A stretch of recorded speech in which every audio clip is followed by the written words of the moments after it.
বৃন্দাবন ধাম। আচ্ছা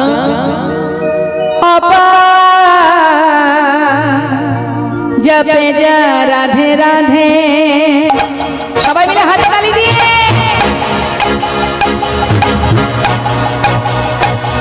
হ্যাঁ জোরে জোরে।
रामचंद्रपुर जी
नहीं हो तो कृष्ण अवतार।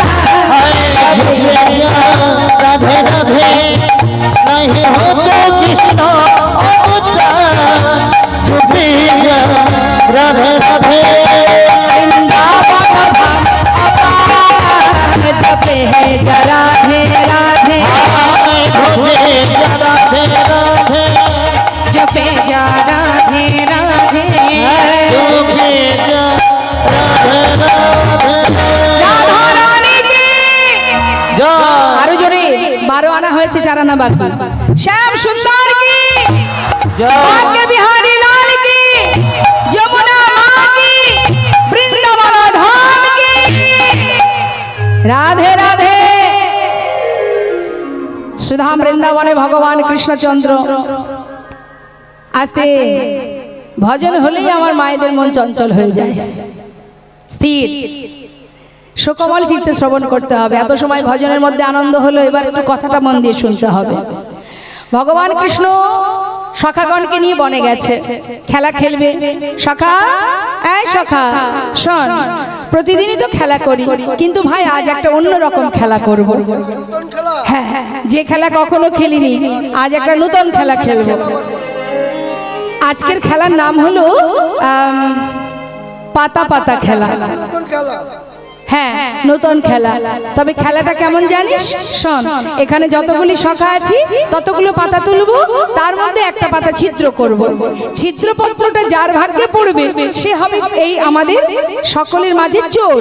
যে চোর হবে বাকি সবাইকে একে একে কাঁধে করে নিয়ে বংশী বট থেকে কেশি ঘাটে নিয়ে যেতে হবে, আবার ফিরিয়ে নিয়ে আসতে হবে। হ্যাঁ হ্যাঁ, পাতা তুলে নিয়ে আয়। আর এক সখা বলছে, শোন, বলি ও কানাই, এটার পাতা পাতা খেলা কোথায় হলো? এ তো যে শুনে মনে হচ্ছে কাঁধে চড়াচড়ি খেলা, ওই হলো আর কি। শোন, তাহলে যা, এনেছিস? হরি বল। খুব কথা শুনে, দেখেছেন, বলার সাথে সাথে নিয়ে চলে এলো। তো মা, আজকে যে খেলাটা তিনি খেলছেন এর পিছনে কিন্তু কারণ আছে। কারণ ছাড়া তিনি কিছু করেন না। কারণটা কি আমি পরে বলছি আপনাদের। সখা, এই শোন, যতগুলি পাতা আছে এর মধ্যে একটা ছিদ্র করব। সবাই তোরা একে একে নিয়ে যাবি, যার ছিদ্র পড়বে সে কিন্তু দলের মধ্যে চোর হবে। ঠিক আছে। ভগবান কৃষ্ণচন্দ্র সমস্ত পাতার মধ্যে একটা ছিদ্র করেছে। মা, কি অপূর্ব খেলা দেখুন। আজকের খেলার পিছনে কারণটা বলছি, নে নিয়ে যা।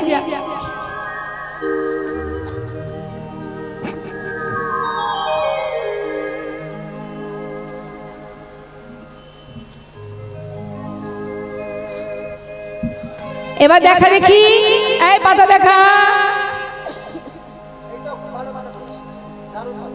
এ আমারটাও ভালো রে, ভালো ভালো, একটা ভালো কচি পাতা পড়েছে।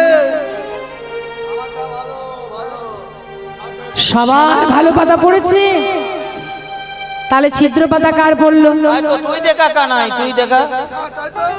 আমার সবার দেখলি।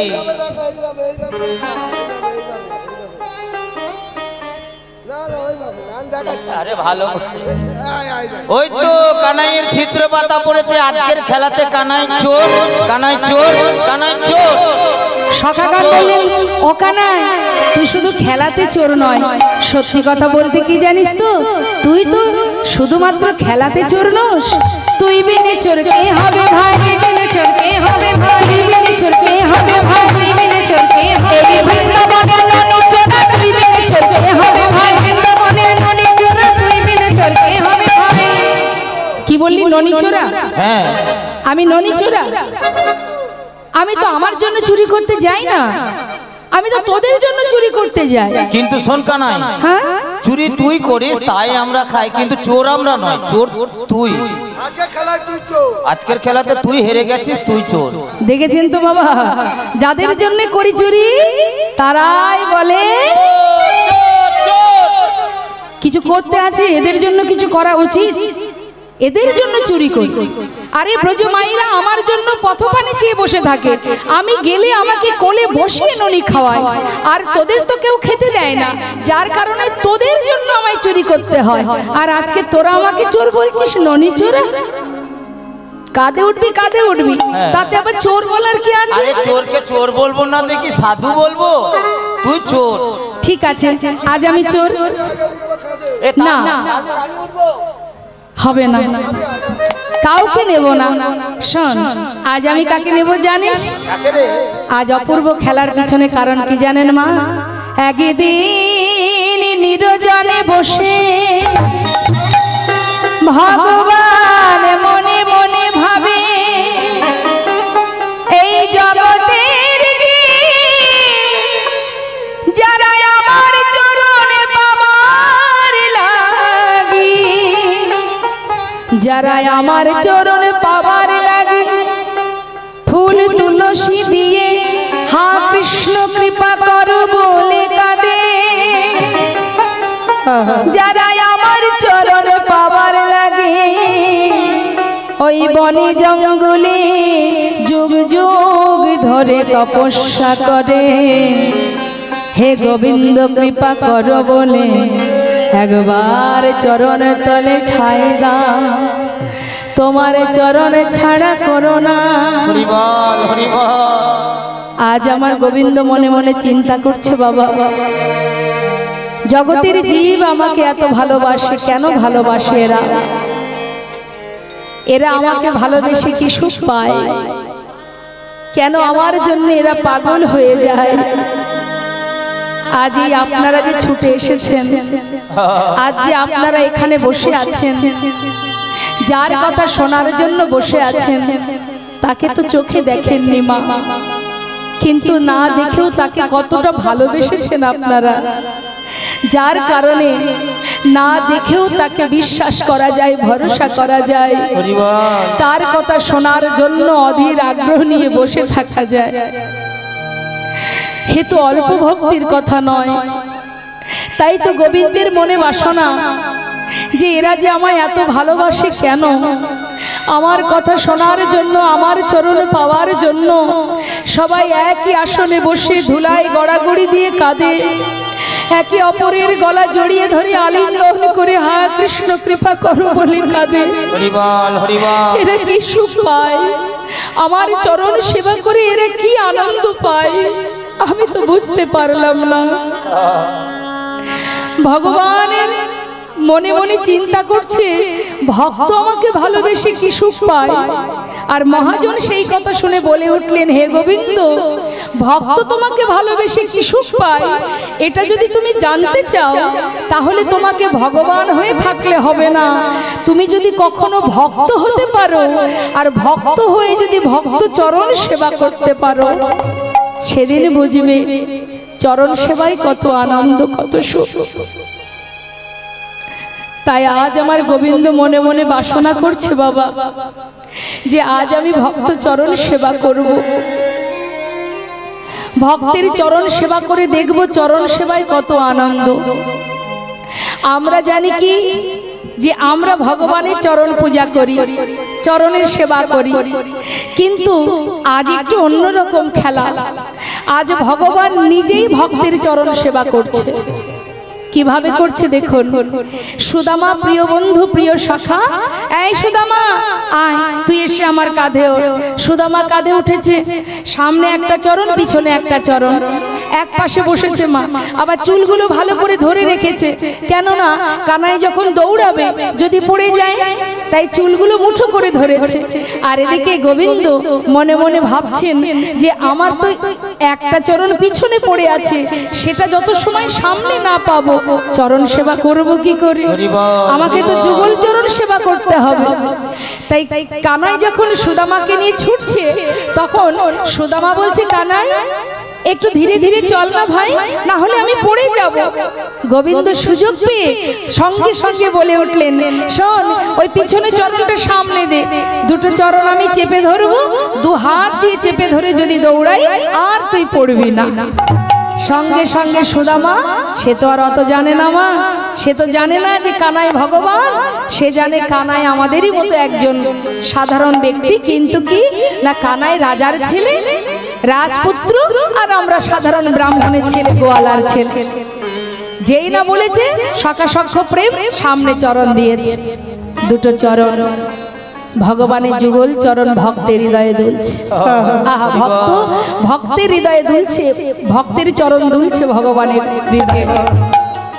এবার চরণ দুটো দুহাত দিয়ে চেপে ধরেছে, বুকের মধ্যে চেপে ধরেছেন গোবিন্দ, চেপে ধরে দৌড়াচ্ছে।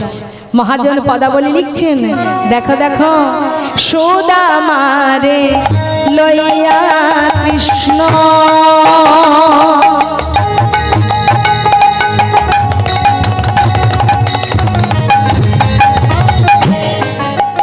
আজ চলিতে লাগিল সুদামারে লইয়া কৃষ্ণ, দেখো চলিতে লাগিল আজি পক্ষ আমরা বৃক্ষ তলে, আজি আসিয়া দাঁড়াল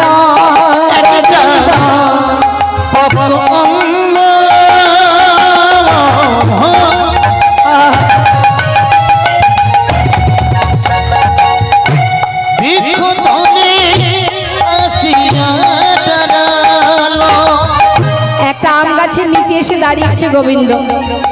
এদিকে আম গাছে পাকা পাকা আম ঝুলছে, আর ভগবান সেই গাছতলাতে দাঁড়িয়ে চরণ দুটো চেপে ধরে নয়নের জলে চরণ ধোয়াচ্ছে। আজি মন্দ মন্দ সেবা করে, মন্দ সেবা করে, ভক্তের যুগলে চরণ,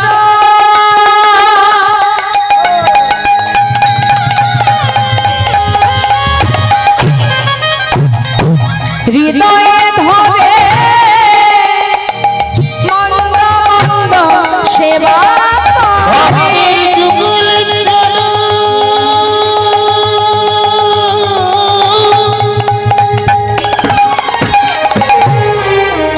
প্রভু আমার হৃদয়ে ধরে মন্দ মন্দ চরণ সেবা করে, পকয়ম করে আসিয়া দাঁড়ায়, দলে আসিয়া দাঁড়ালো। যেই না চোখের জল চরণে পড়েছে মা, সুদামা বলছে কি ব্যাপার, আমার পায়ে জল কেন? কানাই তুই কি কাঁদছিস? কানাই বলছে না রে, আমি কেন কাঁদবো ভাই। আরে তাহলে আমার পায়ে জল এলো কোথা থেকে? কানাই তো খুব চতুর মা, বুদ্ধি করে বলছে আমার মনে হয় কি জানিস, ওই যে আম গাছের নিচে দাঁড়িয়ে আছে না, নিশ্চয়ই আম গাছের পাতা থেকে তোর পায়ে জল পড়েছে। তা হয়তো হতে পারে কানাই, হতেও পারে। কানাই দেখ গাছে কত সুন্দর পাকা পাকা আম ঝুলছে, দাঁড়া একটা আম পারবো, তুই আমি দুজনে খাবো, তারপরে আবার যাব। হরি বল হরি বল। গাছ থেকে আম পেড়েছে মা, পাকা আমটা হাতে করে নিয়ে বলছে কানাই আমাকে একটু নামাতো, দে না নামিয়ে দে। এই দেখ কত সুন্দর পাকা আম।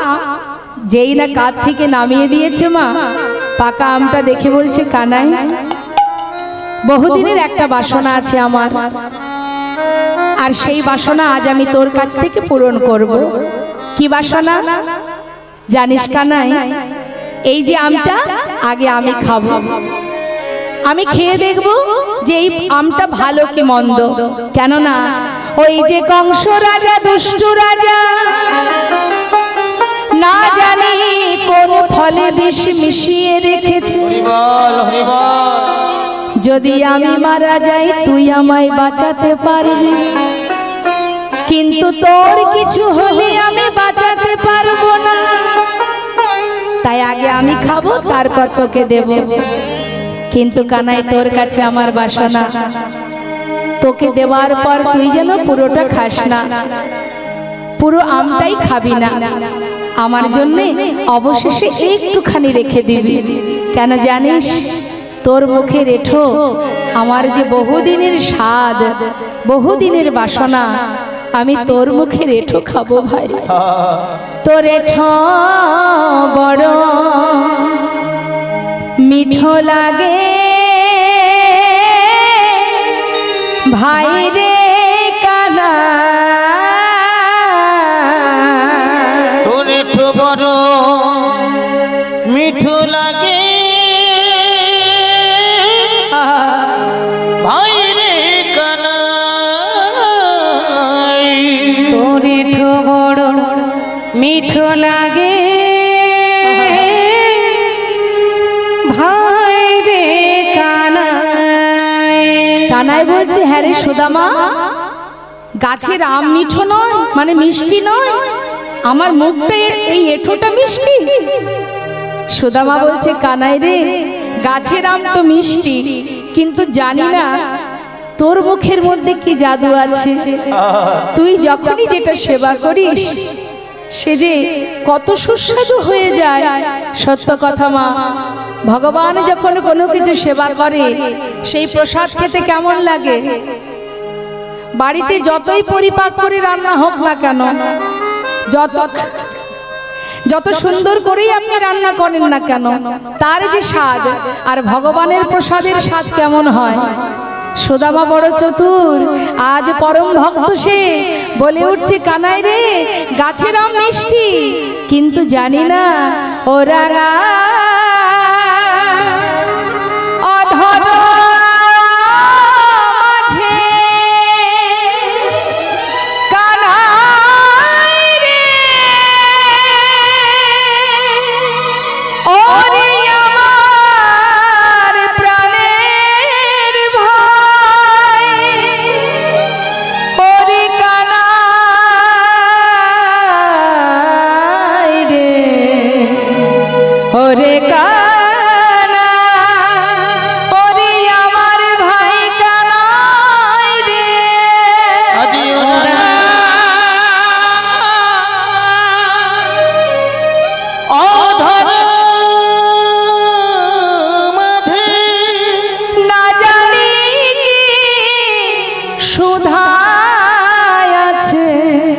তাই তো খেতে খেতে আমার মুখে হতে তোকে দিতে হলো ভাই তোরে ঠো বড় মিঠো লাগে হরিব ভাই রে কানা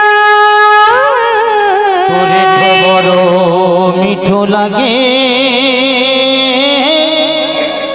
ভাই রে কানা।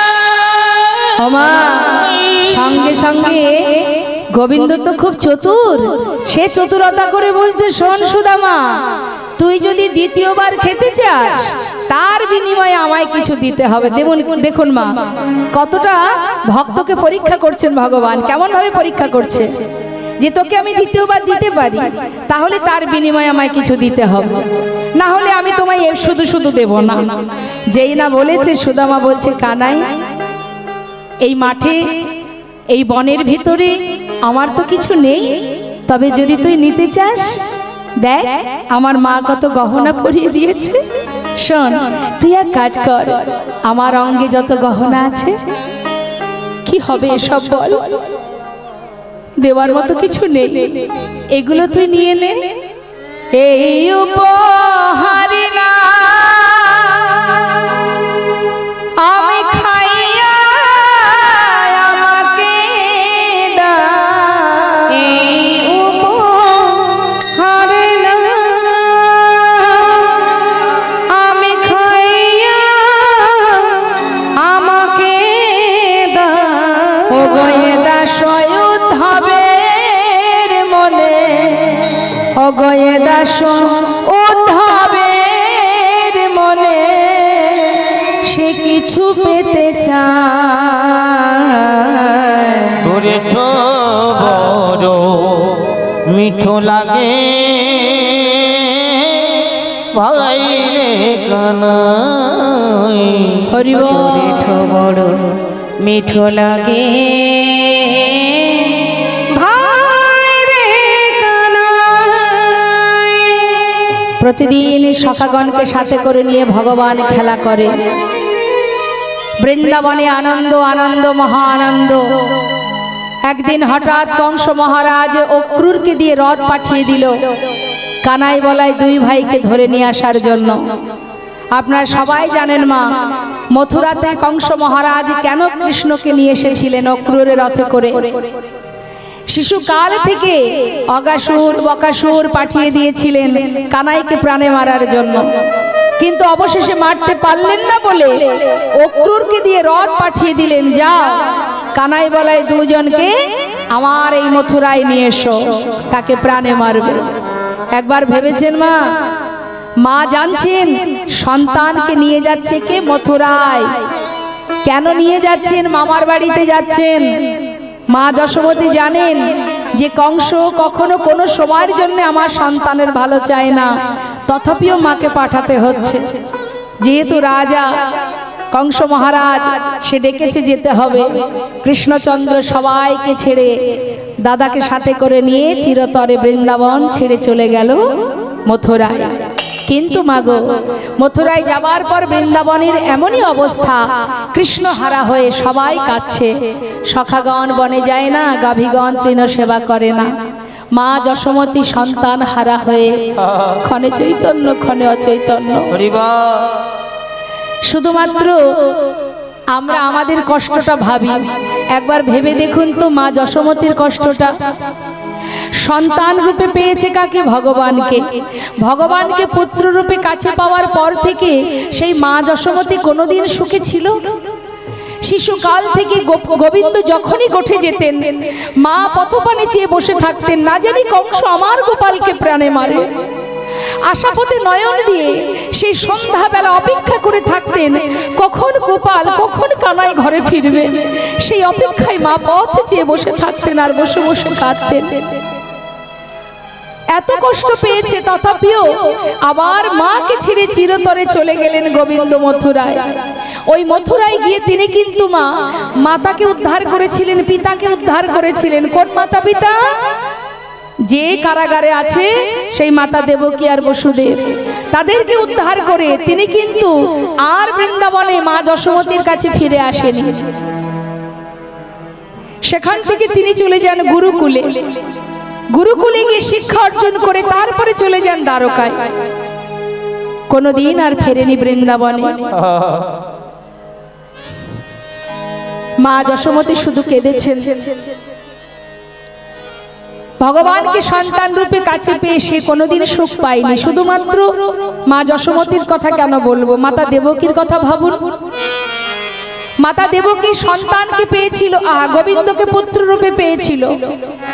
তাই ভগবান ভূমিষ্ঠ হবার আগেই মা দেবকীকে কারাগারে আবদ্ধ করে রেখেছিলেন। তখন ভগবান আসেনি, তার আগেই তার মাতা পিতাকে কারাগারে রেখে দিলেন। সারা জীবন কারাগারে আবদ্ধ থাকলেন। আর আমরা শুধু আমাদের কষ্টটা ভাবি, শুধু ভাবি আমি মনে হয় বেশি কষ্ট পাচ্ছি, আমারই বোধ হয় বেশি দুঃখ, জগতে সবাই সুখে আছে। কখনো হতে পারে না মা, প্রত্যেকটা মানুষের মধ্যে কষ্ট। তাছাড়া ভগবান কি বলেন, যারা আমাকে ভালোবাসে, যে করে আমার আশ আমি তার করি সর্বনাশ, তথাপিও যে না ছাড়ে আমার পাশ আমি হই তার দাসানুদাস। অত সহজ ভগবানের ভক্ত বললেই ভক্ত হওয়া যায়? তৃণাদপি শুনেছেন তরুণীব সহিষ্ণ নামানির মানদেন কীর্তনীয় সদা হরি। ভক্ত বললেই ভক্ত হওয়া যায় না, সবার আগে চায় নত দীনতা। দীনতা থাকতে হবে। আছে কি মা? কেউ যদি এক কথা বলে তাকে 10 কথা শোনানো হয়, এটা ভক্তের লক্ষণ নয়। ভক্তের স্বভাব কি? তৃণের থেকেও নত। একটা দুর্বাঘাসের উপর দিয়ে আমরা যখন, মনে করুন কোনো মাঠে বা যেখানে দুর্বাঘাস থাকে, আমরা যখন পদদলিত করে চলে যাই, সেই দুর্বাঘাস কোনো প্রতিবাদ করে কি? বরং কি করে? মাথা নিচু করে।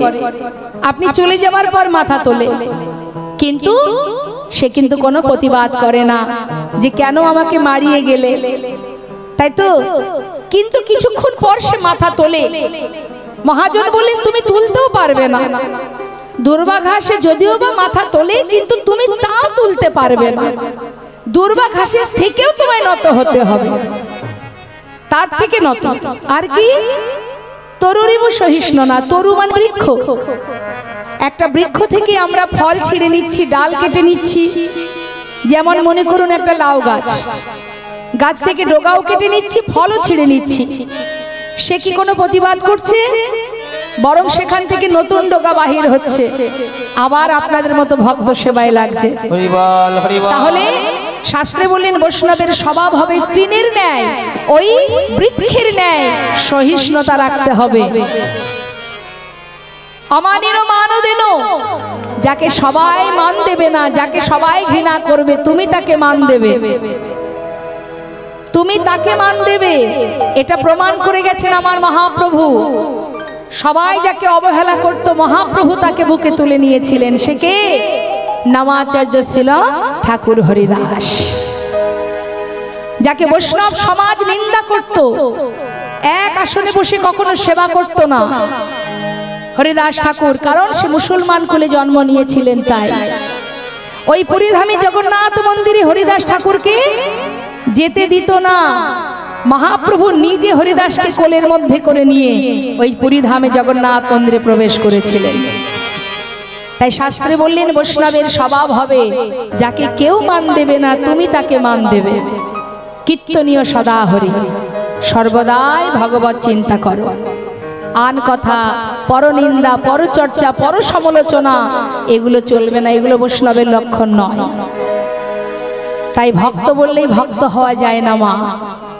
সারা জীবনে সুদামা কষ্ট পেল, তথাপিও মুখে কৃষ্ণ নাম ভোলেনি। দেখুন, একটু একটু করে আমরা লীলা থেকে জানতে পারবো। আমরা মনে করি আমরা ভক্ত, এই জন্য লীলা কথা শুনতে হয়।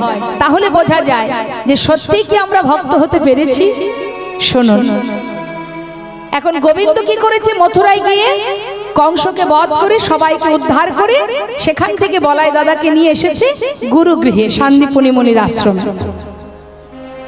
আশ্রমে যখন এসেছে সেই খবর চলে গেছে বৃন্দাবনে, আর বৃন্দাবনবাসী যখন খবর পেয়েছে সঙ্গে সঙ্গে সুদামার পিতা, যার নাম মটুকমণি, আর মায়ের নাম রচনা দেবী, এই মটুকমণি কি করেছে, তিনি দেরি না করে নিজের পুত্র মানে সুদামাকে ওই গুরুগৃহে নিয়ে যাচ্ছেন। কারণ সুদামা কৃষ্ণ ছাড়া এক মুহূর্ত থাকতে পারে না, পাগলের মতো ঘুরে বেড়াতো। তাই পিতা মনে মনে চিন্তা করছে, ছেলেকে যদি আমি নিয়ে যাই তাহলে সে কানাইকেও পাবে আবার শিক্ষাও পাবে, তাই সঙ্গে করে নিয়ে যাচ্ছে গুরুকুলে। শাস্ত্রে মহাজন পদাবলীতে লিখছেন, শিক্ষার ওই উদ্দেশ্যে আজি তাহায় চলিল,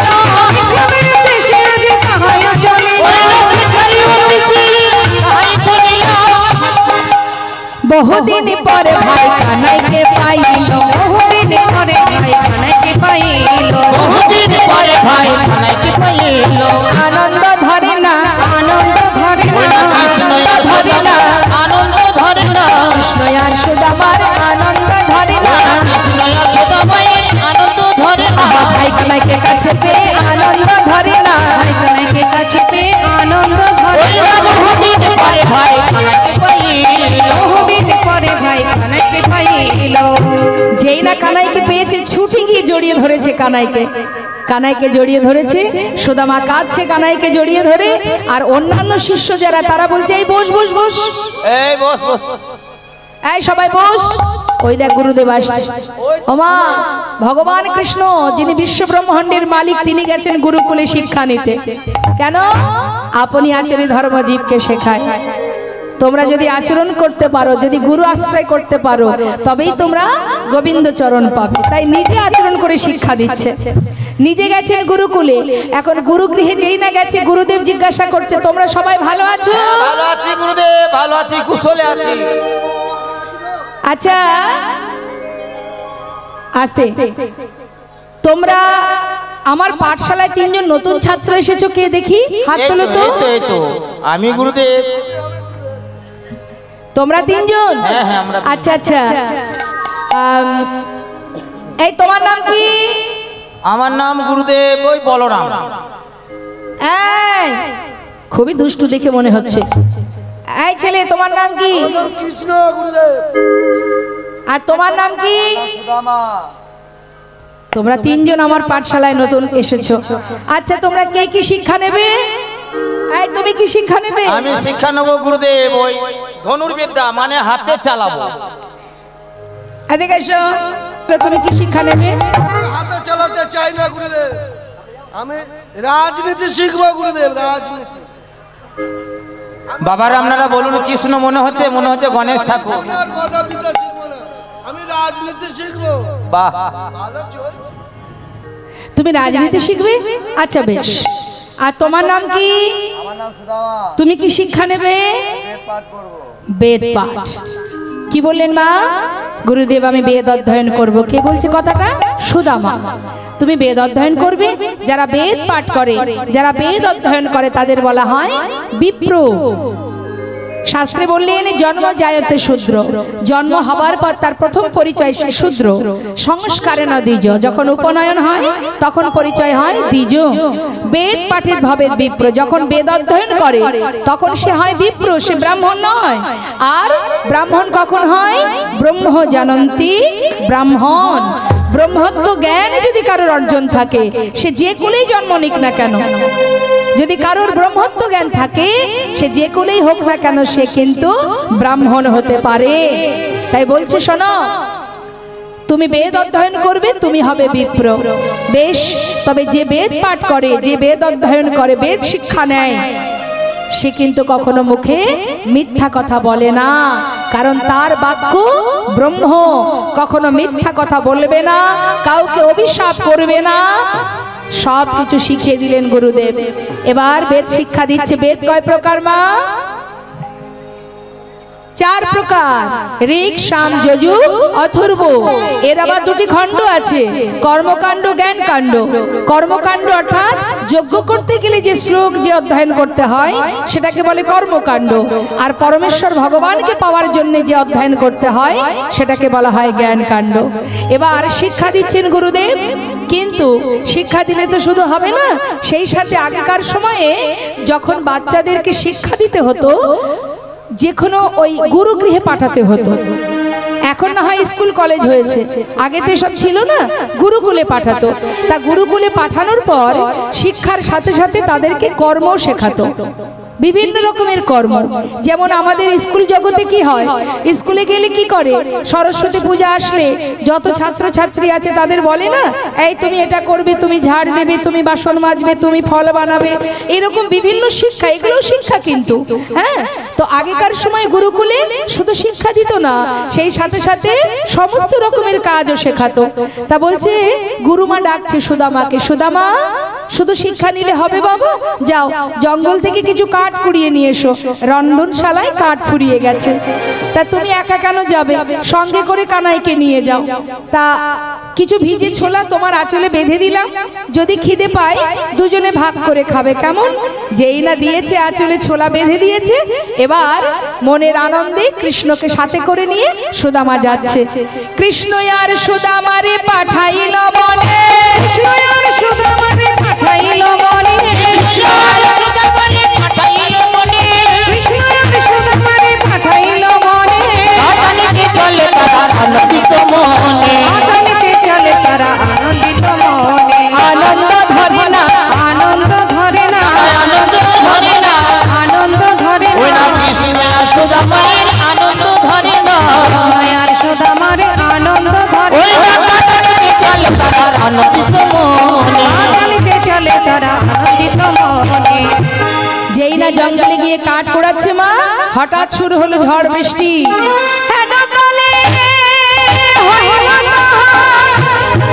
ঝড়ে ভয়ঙ্কর, ঝড়ে ভয়ঙ্কর, চারিদিকে ভরিল ঘন অন্ধকার।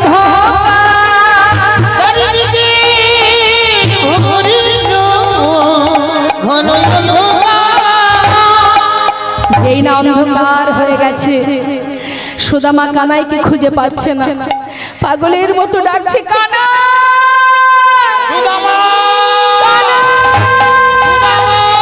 কানা। কোথায় হারিয়ে গেলি কানাই?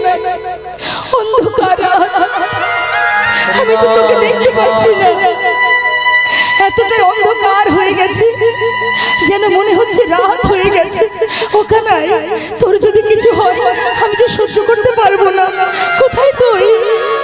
কানাই কানাই বলে ডাকতে ডাকতে হঠাৎ কানাইকে দেখতে পেয়ে বুকের মধ্যে জড়িয়ে ধরে সুদামা নয়নের জলে বুক ভাসিয়ে কাঁদছে। কানাই রে, একটা গাছের ডাল এসে পড়েছে সুদামার পিঠে, সুদামা চমকে উঠেছে। কানাইকে জিজ্ঞাসা করছে, কানাই তোর গায়ে লাগেনি তো? বল না কানাই, তোর কষ্ট হয়নি তো? কানাই বলছে, সুদামা তুই আমার কথা ছেড়ে দে, গাছের ডাল পড়েছে তোর কাঁধে, আমার কেন লাগবে বল? তোর কষ্ট হয়েছে সুদামা। সুদামা বলছে, কানাই রে, আমি তো সাধারণ ব্রাহ্মণের ছেলে, জীবনে অনেক আঘাত কষ্ট যন্ত্রণা আমি সইতে পারি। কানাই তুই পারবি না, তুই না রাজার ছেলে, তুই রাজপুত্র। কানাই রে, আমি যত সময় আছি তত সময় তোর এতটুকু আঘাত আমি লাগতে দেব না, তুই একটু চিন্তা করিস না। দুইজনে ওই ঝড় বৃষ্টির মধ্যে দিয়ে একটা গাছে বসে আছে, গাছের ডালে উঠে বসেছে। সুদামা এক ডালে বসেছে, কানাই এক ডালে বসেছে। চিন্তা করছে একটু বৃষ্টি বন্ধ হোক, তারপরে যাব। এত বৃষ্টি, এত ঝড়, পথঘাট দেখা যাচ্ছে না। এবার বসে থাকতে থাকতে খিদে পেয়ে গেছে, ভাবছে তাই তো মা যে ছোলা পাঠিয়েছিল একটু খাই। যেই না একটা ছোলা মুখে দিতে যাবে, হঠাৎ মনে পড়ে গেল কানাইকে দিয়ে খেতে হবে, যে মা বলেছিল কানাইকে দিয়ে খেতে, কিন্তু ওকে দেব কি করে? ও তো অনেক দূরে। ঠিক আছে, ওর জন্য একটু রেখে দেব, আমি ওর কাছে যখন যাব ওকে দিয়ে দেব। এখন তো আমি খাচ্ছি, একটা একটা করে খাচ্ছে। এদিকে বৃষ্টিতে ভিজে গেছে, ঠক ঠক করে কাঁপছে, আবার একটা দুটো করে ছোলা নিচে পড়েও যাচ্ছে। আর ছোলা যখন পড়ছে ঠিক কানাই যে ডালে বসে আছে তার সামনে দিয়ে ছোলা পড়ছে মাটিতে। কানাই দেখতে পেয়ে মনে মনে ভাবছে, সুদামা তুই ছোলা খাচ্ছিস বন্ধু? মা যে বলেছিল আমাকে দিয়ে খেতে, তুই আমাকে দিলি না। গোবিন্দ খুব চতুর মা, কি অপূর্ব লীলা তার। ডাকছে, সুদামা বন্ধু বল কানাই। বলছি আমার না খুব খিদে পেয়েছে, তোর কাছে ছোলা পাঠিয়েছিল গুরুমা, আছে দে না। সুদামা বলছে দাঁড়া দিচ্ছি। এই বলে যেই না আঁচলের দিকে তাকিয়েছে দেখছে একটা ছোলাও নেই। কখন যে পড়ে গেছে সেদিকে খেয়াল নেই। চিন্তা করছে সর্বনাশ, কানাইকে দিতে পারলাম না, আমি খেলাম, ও যদি জানতে পারে আমি খেয়েছি, ওকে দিলাম না, ও কষ্ট পাবে। তাহলে এক কাজ করি, কথাটা একটুখানি ঘুরিয়ে বলতে হবে। তাই কি করেছে, চতুরতা করে একটু মিথ্যা কথা বলেছিল মা। কি বলেছে জানিস কানাই? একটা ছোলাও আমার আঁচলে নেই। আমার মনে হয় ওই জঙ্গলে কাঠ কোড়াতে গিয়ে কোনো গাছের ডালে বেঁধে আমার এই আঁচল থেকে সব ছোলা পড়ে গেছে। গোবিন্দ মৃদু মৃদু হাসছে আর বলছে, ওরে সুদামা, তুই নিজে ছোলা বসে বসে খাচ্ছিস আর আমাকে মিথ্যা কথা বলছিস।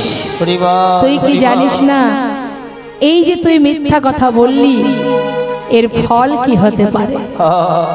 আজ যখন আমায় মিথ্যা বলেছিস, তবে দেখ এর সাজা আমি তোকে কেমন করে দেব।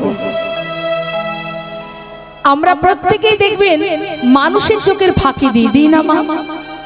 মানুষের চোখের আড়ালে অন্যায় করি, পাপ করি, ভুল করি না। জেনে শুনে কেউ ভুল করে না, ইচ্ছাকৃত অপরাধ অন্যায় করে।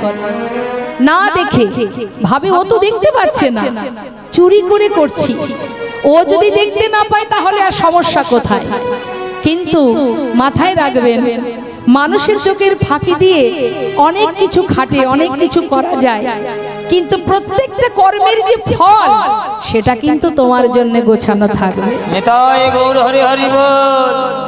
এমন সময় আসবে একে একে সেই ফল যখন তোমার ভাগ্যে আসবে, পড়বে, তখন কিন্তু সইবার মতো শক্তি তোমার আর থাকবে না। তার প্রমাণ নবদ্বীপে চাপাল গোপাল, যে শ্রীবাসের ঘরে মহাপ্রভু হরিনাম করছে শুনে রাতের অন্ধকারে ভবানী মায়ের পূজার সজ্জা নিয়ে ছড়িয়ে ছিটিয়ে ভেঙে চুরে ছাগ মুন্ড দরজায় ঝুলিয়ে মদের ভাণ্ড ভেঙে রেখেছিলেন, জবা আতপ তন্ডুল সব ছড়িয়ে রেখেছিলেন। ভেবেছিলাম চাপাল গোপাল এটা ভেবেছিল যে আমি যে কাজটা করলাম কেউ তো দেখতে পাইনি। সকালবেলা হলে সমস্ত নদেবাসী ওই শ্রীবাসকে সবাই অভিশাপ দেবে, সবাই নিন্দা করবে, সবাই ঘৃণা করবে, সবাই বলবে যে শ্রীবাস পরম বৈষ্ণব হয়ে সে মদের ভাণ্ড রেখেছে দ্বারে ভেঙে, তবে কি সে সুরাপান করে? তবে কি নিমাই শ্রীবাসের বাড়িতে কীর্তন করে না কুকর্ম করে? এটা কিন্তু চাপাল গোপাল ভেবেছিল যে এটাই হবে, কিন্তু হলো তার উল্টোটা। কি হলো মা? সারা রাত নাম গাইতে গাইতে প্রভু বলে উঠলেন, শ্রীবাস আজ আর হরিনাম করতে ভালো লাগছে না, তুমি দরজা খোলো, আমি মায়ের কাছে যাব। শ্রীবাস পণ্ডিত দরজাটা খুলে দেখছে ভবানী মায়ের পূজার সজ্জা ছড়িয়ে রেখেছে। শ্রীবাস সেই ভবানী মায়ের পূজার সজ্জাগুলো দেখে নিজে তো কাঁদছে, চিৎকার করছে, আর সেগুলো পরিষ্কার করছে। আর ভোর হতে না হতে দেখবে নবদ্বীপে মা বৈষ্ণব পণ্ডিত ব্রাহ্মণ তারা ওই পথ ধরে যায় গঙ্গায় স্নান করতে। এখন গঙ্গায় স্নান করতে যাবার পথে শ্রীবাসের ঘরের দ্বারে এমন ভবানী মায়ের পূজার সজ্জা দেখে কেউ বা নিজেদের পইতে ধরেছে, কেউ শিখা ধরে অভিশাপ দিচ্ছে। কি শ্রীবাসের ঘরের শ্রীবাস পরম বৈষ্ণব, তার ঘরের সামনে এমন কুকর্ম যে করেছে তার নিস্তার নেই, সে ধ্বংস হয়ে যাবে। শ্রীবাস পণ্ডিত বলেছিলেন, তোমরা অভিশাপ করো না, যে জন আমার ঘরের সামনে এমন কুকর্ম করেছে সে আমাকে জানিয়ে গেছে। ওগো শ্রীবাস, তোমার ঘরে করুণাময় দয়াল প্রেমময় নদিয়ার চাঁদ গৌর হরি পতিত পাবন তোমার ঘরে সর্বদাই হরিনাম করছে, আমার মতো পতিত পাষণ্ড এখনো নবদ্বীপে পড়ে আছে। হরি বল, হরি বল। তাই সমস্ত কিছু ছড়িয়ে ছিটিয়ে তোমাকে জানিয়ে গেলাম। শ্রীবাস, তুমি তোমার করুণাময় গৌর হরিকে বলো আমার মতো পতিতকে যেন পার করে। তোমরা অভিশাপ দিও না, অভিশাপ দিও না। তাই মাগো, জীবনে তুমি যে পাপই করো না কেন, মানুষের চোখের আড়ালেই করো আর জেনে শুনেই করো, সাজা যে তোমায় পেতেই হবে গো, পেতে তোমাকে হবেই। এমন সাজা তোমার জন্য বরাদ্দ থাকবে যে সারা জীবনে কাঁদলেও শেষ হবে না। হরি বল, হরি বল। তাই কখনো কোনো সময় কোনো পাপমূলক কাজ করতে নেই।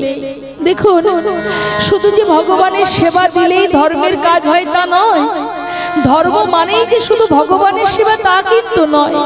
তুমি অন্যায় করবে, পাপ করবে, মনের ভিতরে হিংসা, কালিমা, লোভ, লালসা, অন্যের ক্ষতি করবে, অন্যের প্রতি তোমার ক্রোধ, হিংসা থাকবে, তাহলে ভগবানের সেবা দিয়ে লাভ কি হবে? আগে নিজেকে পরিষ্কার করো, নিজের ভিতরটা পরিষ্কার করো। কারোর দেখে হিংসা করো না, কারোর ক্ষতি করো না, কারোর চোখের আড়ালে অপরাধ করো না। তোমার যেমন সামর্থ্য তুমি যতটুকু পারবে মানুষের উপকার করো। তুমি যা পারবে সেটা দিয়ে মানুষের দান করো, ভালোবাসো। তোমাকে কেউ কটু কথায় যদি বলে থাকে, তুমি রুষ্ট হয়েও না, তুমি সহ্য করো। এগুলো যদি তুমি করতে পারো, শাস্ত্রে বললেন জীবে প্রেম করে যেই জন, সেই জন সেবিছে ঈশ্বর। কোথায় আছে ভগবান? জীবের মধ্যেই আছে, পরমাত্মা রূপে আছে, শ্বাসে প্রশ্বাসে আছে। তুমি কেন হিংসা করবে? কেন তোমার ভিতরে হিংসা থাকবে, অন্যের প্রতি ক্রোধ থাকবে, লালসা থাকবে? কেন? এগুলো তো ধর্মের মধ্যে পড়ে। তুমি ন্যায় যদি না করো, অন্যায় যদি করো, পাপ করো, ভুল করো, অপরাধ করো, তাহলে ভগবানের সেবা দিয়ে লাভটা কি হবে? সবার আগে নিজের ভিতরটা পরিষ্কার করো। তুমি ভাবো তুমি কে, তোমার পরিচয় কি, তোমার কি করা উচিত। যেমন পেয়েছো তুমি, যা পেয়েছো তুমি, তুমি তাতেই খুশি হও। শুধু ভগবানের কাছে জানাও, দয়াময় তুমি যা দিয়েছো আমি তাতেই খুশি। শুধু তোমার কাছে একটি নিবেদন, আজ থেকে আমি তোমার আর তুমি আমার। তোমার চরণে তুমি আমাকে ঠাঁই দিও প্রভু, তোমার চরণে আমায় জায়গা দিও। মাত্র 2 ফোঁটা নয়নের জল, আর কিচ্ছু লাগে না। 2টি নয়নের জলে ধুইয়ে দেব তোমার 2টি ছোড়ো। তুমি করিও গ্রহণ,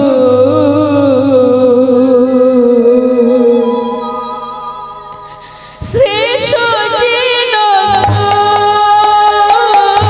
2টি নয়ন জলে ধুইয়ে দেব তোমার 2টি রাঙা চরণ। তুমি করিও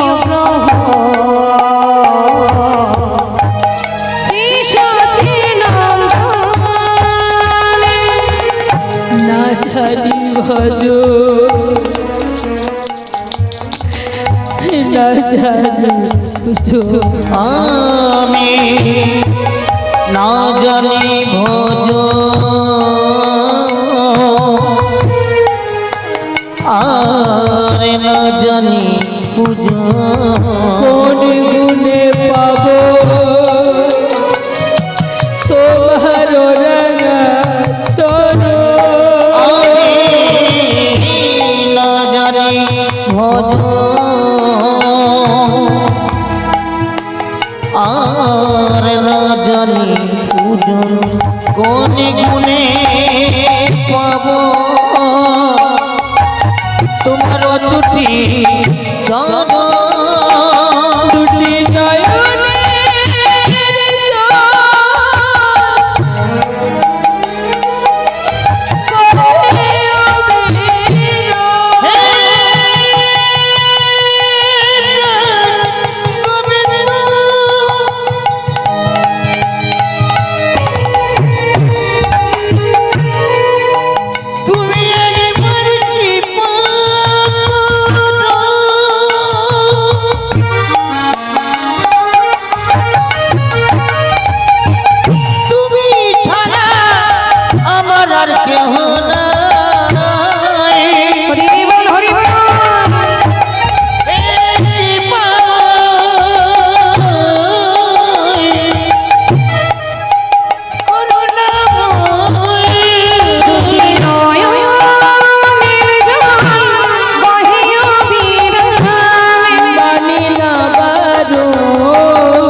বাবা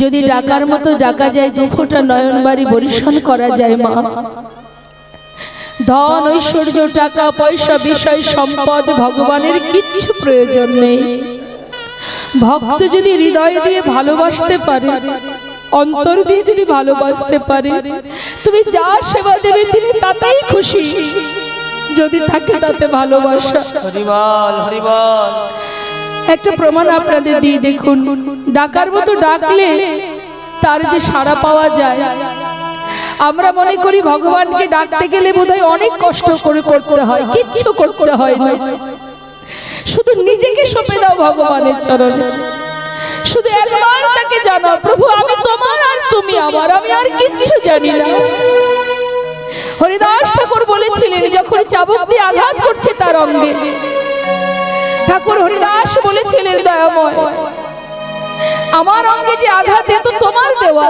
এ তো ওরা করছে না এটা তুমি করছো তবে তুমি আঘাত করো করো আমার কোনো দুঃখ নেই শুধু তোমার কাছে একটি বাসনা তোমার নামটুকু যেন ভুলে না সদা সর্বদাই যেন তোমার নাম স্মরণ করতে পারি হরিবল হরিবল আঘাত যতই দাও শক্তি দিও সহিবারে এটা ভক্তের চাওয়া মা একটা দৃষ্টান্ত আপনাদের দিয়ে শুনুন বেশি দূর নয় যদি কখনো যান পূর্ব বর্ধমানে বর্ধমান জেলায় কাটোয়া যে পূর্ব বর্ধমান যে কাটোয়ার কাছেই শ্রীখণ্ড বলে একটি জায়গা আছে মা যেখানে মহাপ্রভু সন্ন্যাস ধর্ম গ্রহণ করেছিলেন সেই কাটোয়া কাঞ্চননগরের পাশে ওই পূর্ব বর্ধমানে ওই শ্রীখণ্ডে এক ভক্ত যার নাম মুকুন্দ দাস এই মুকুন্দ দাস কবিরাজি করতেন আগেকার সময় তো এত মেডিসিন এত ওষুধ ছিল না আগেকার সময়ে কোনো ব্যক্তি অসুস্থ হলে গ্রামে কোনো কবিরাজকে ডাকা হতো কোনো বৈদ্যকে ডাকা হতো তারা কি করতো গাছগাছরা দিয়ে একটা পাচন তৈরি করে খাওয়ালে রোগ ভালো হয়ে যেত একটু মন দেবেন কথাগুলোর মধ্যে মা মন দিয়ে শুনবেন এইদিকে ঘুরে বসুন আপনি এইদিকে ঘুরে বসুন হ্যাঁ এইদিকে ঘুরে বসুন আপনাকে বলছি যে গ্রিন কালারের যে চাদরটা গায়ে দিয়েছেন আমার দিকে ঘুরে বসুন এদিক ওদিকে তাকাবেন না একটু মন দিয়ে শুনুন তো ওই মুকুন্দ দাস আগেকার সময়ে গ্রামে কোনো ব্যক্তি অসুস্থ হলে কবিরাজকে যেতে হতো বলে ওই মুকুন্দ দাস গ্রামে একজন অসুস্থ হয়েছে তার কাছে যেতে হবে সে খুব চিন্তায় বাড়িতে বসে চিন্তা করছে যে আমি একা মানুষ কোন দিকে যাব একদিকে আমার ঘরে আছে গোপীনাথ, গোপীনাথ বিগ্রহ, তার সেবা দিতে হবে। একদিকে আমার বাইরে একজন অসুস্থ, তার কাছে যেতে হবে। আমি কোন দিকে কি করব? তার ছোট্ট ছেলে যার নাম রঘুনন্দন, ছোটবেলা থেকে মা বাবার শিক্ষায় বড় হচ্ছে। শিশুটি বলে উঠলেন, বাবা, বয়স তার 12 বছর, তুমি কি ভাবছো? তুমি এক কাজ করো বাবা, গ্রামে যে ব্যক্তি অসুস্থ তুমি তার কাছে চলে যাও, আর ঘরে গোপীনাথের সেবা ওটা আমি দিয়ে দেব। হরি বল, হরি বল। মুকুন্দ দাস কথাটা শুনে মনে মনে ভাবছে, মা, ছোট শিশু, সরল মন, সে বলেছে ঠিকই, কিন্তু ভগবানের সেবা বললে কি আর সেবা দেওয়া যায়? তাকে সেবা দিতে গেলে তো অনেক নিয়ম কানুন আছে, ও তো জানে না। বলছে, বাবা, সেবা বললেই কি সেবা হবে? তুমি পারবে না। ভগবানের সেবা দিতে গেলে অনেক মন্ত্র জানতে হয়। বাবা, তোমার মতো মন্ত্র হয়তো আমি জানি না, কিন্তু আমি যদি ওকে ভালোবেসে খাওয়াই, ও কি খাবে না? মুকুন্দ দাস কথাটা মনে মনে চিন্তা করলেন, সত্যি তো, কেউ যদি ভালোবেসে কাউকে খাওয়ায়, তার জন্য মন্ত্রের কি বা প্রয়োজন? যাক, শোন রঘুনন্দন, রান্না আমি করতে পারিনি, তুই একটু কোন রকমে রান্না করে সেবাটা দিয়ে দে, আমি চললাম গ্রামে, আর দেরি করব না। মুকুন্দ দাস চলে গেল। আর এদিকে ছোট্ট 12 বছরের ছেলে, অনেকেরই ঘরে আছে, সেই ছোট্ট শিশুটি, সে জীবনে কখনো রান্না করেনি মা, আজ সে রান্না ঘরে গেছে, গিয়ে দেখছে সব গোছানো, রান্না হয়নি। এবার কোন রকমের সমস্ত ব্যঞ্জন এক পাত্রে ঢেলে দিয়ে রান্না বসিয়েছে, আর মুখে বিড়বিড় করে বলছে, কানাই, এই যে ও গোপীনাথ, শোনো, আমি তো আগে কখনো রান্না করিনি, এই প্রথম করছি, জানি না কেমন হবে, যাই হোক একটু কষ্ট করে খেয়ে নিও। সে জানে আমি যেমন বাবার সন্তান, ও আমার বাবার সন্তান। সে কিন্তু জানে না যে এটা ভগবান কি পাথরের বিগ্রহ কি অন্য কোনো ব্যক্তি, এসব কিচ্ছু জানে না। সে জানে আমিও সন্তান, ও সন্তান। রান্না করেছে মা, কেমন রান্না করেছে? সিদ্ধ করেছে কোন রকম, এক পাত্রে ঢেলে নিয়ে ঠাকুর ঘরে গেছে, পাত্রটা রেখে ডাকছে, গোপীনাথ, ও গোপীনাথ, জানো আজ বাবা ঘরে নেই, আমি তোমার জন্য রান্না করেছি, শিগগির এসো, এসে খেয়ে নাও। জানি না কেমন হয়েছে, আমি জানি ভালো হবে না, তুমি আজ একটু কষ্ট করে খেয়ে নাও, কাল বাবা ভালো করে রান্না করে খাওয়াবে।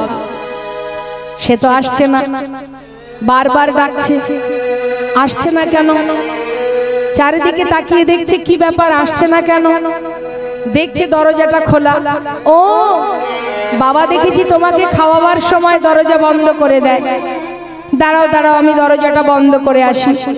দরজাটা বন্ধ করে দিল। গোপীনাথ, এবার এসো, তাও আসছে না।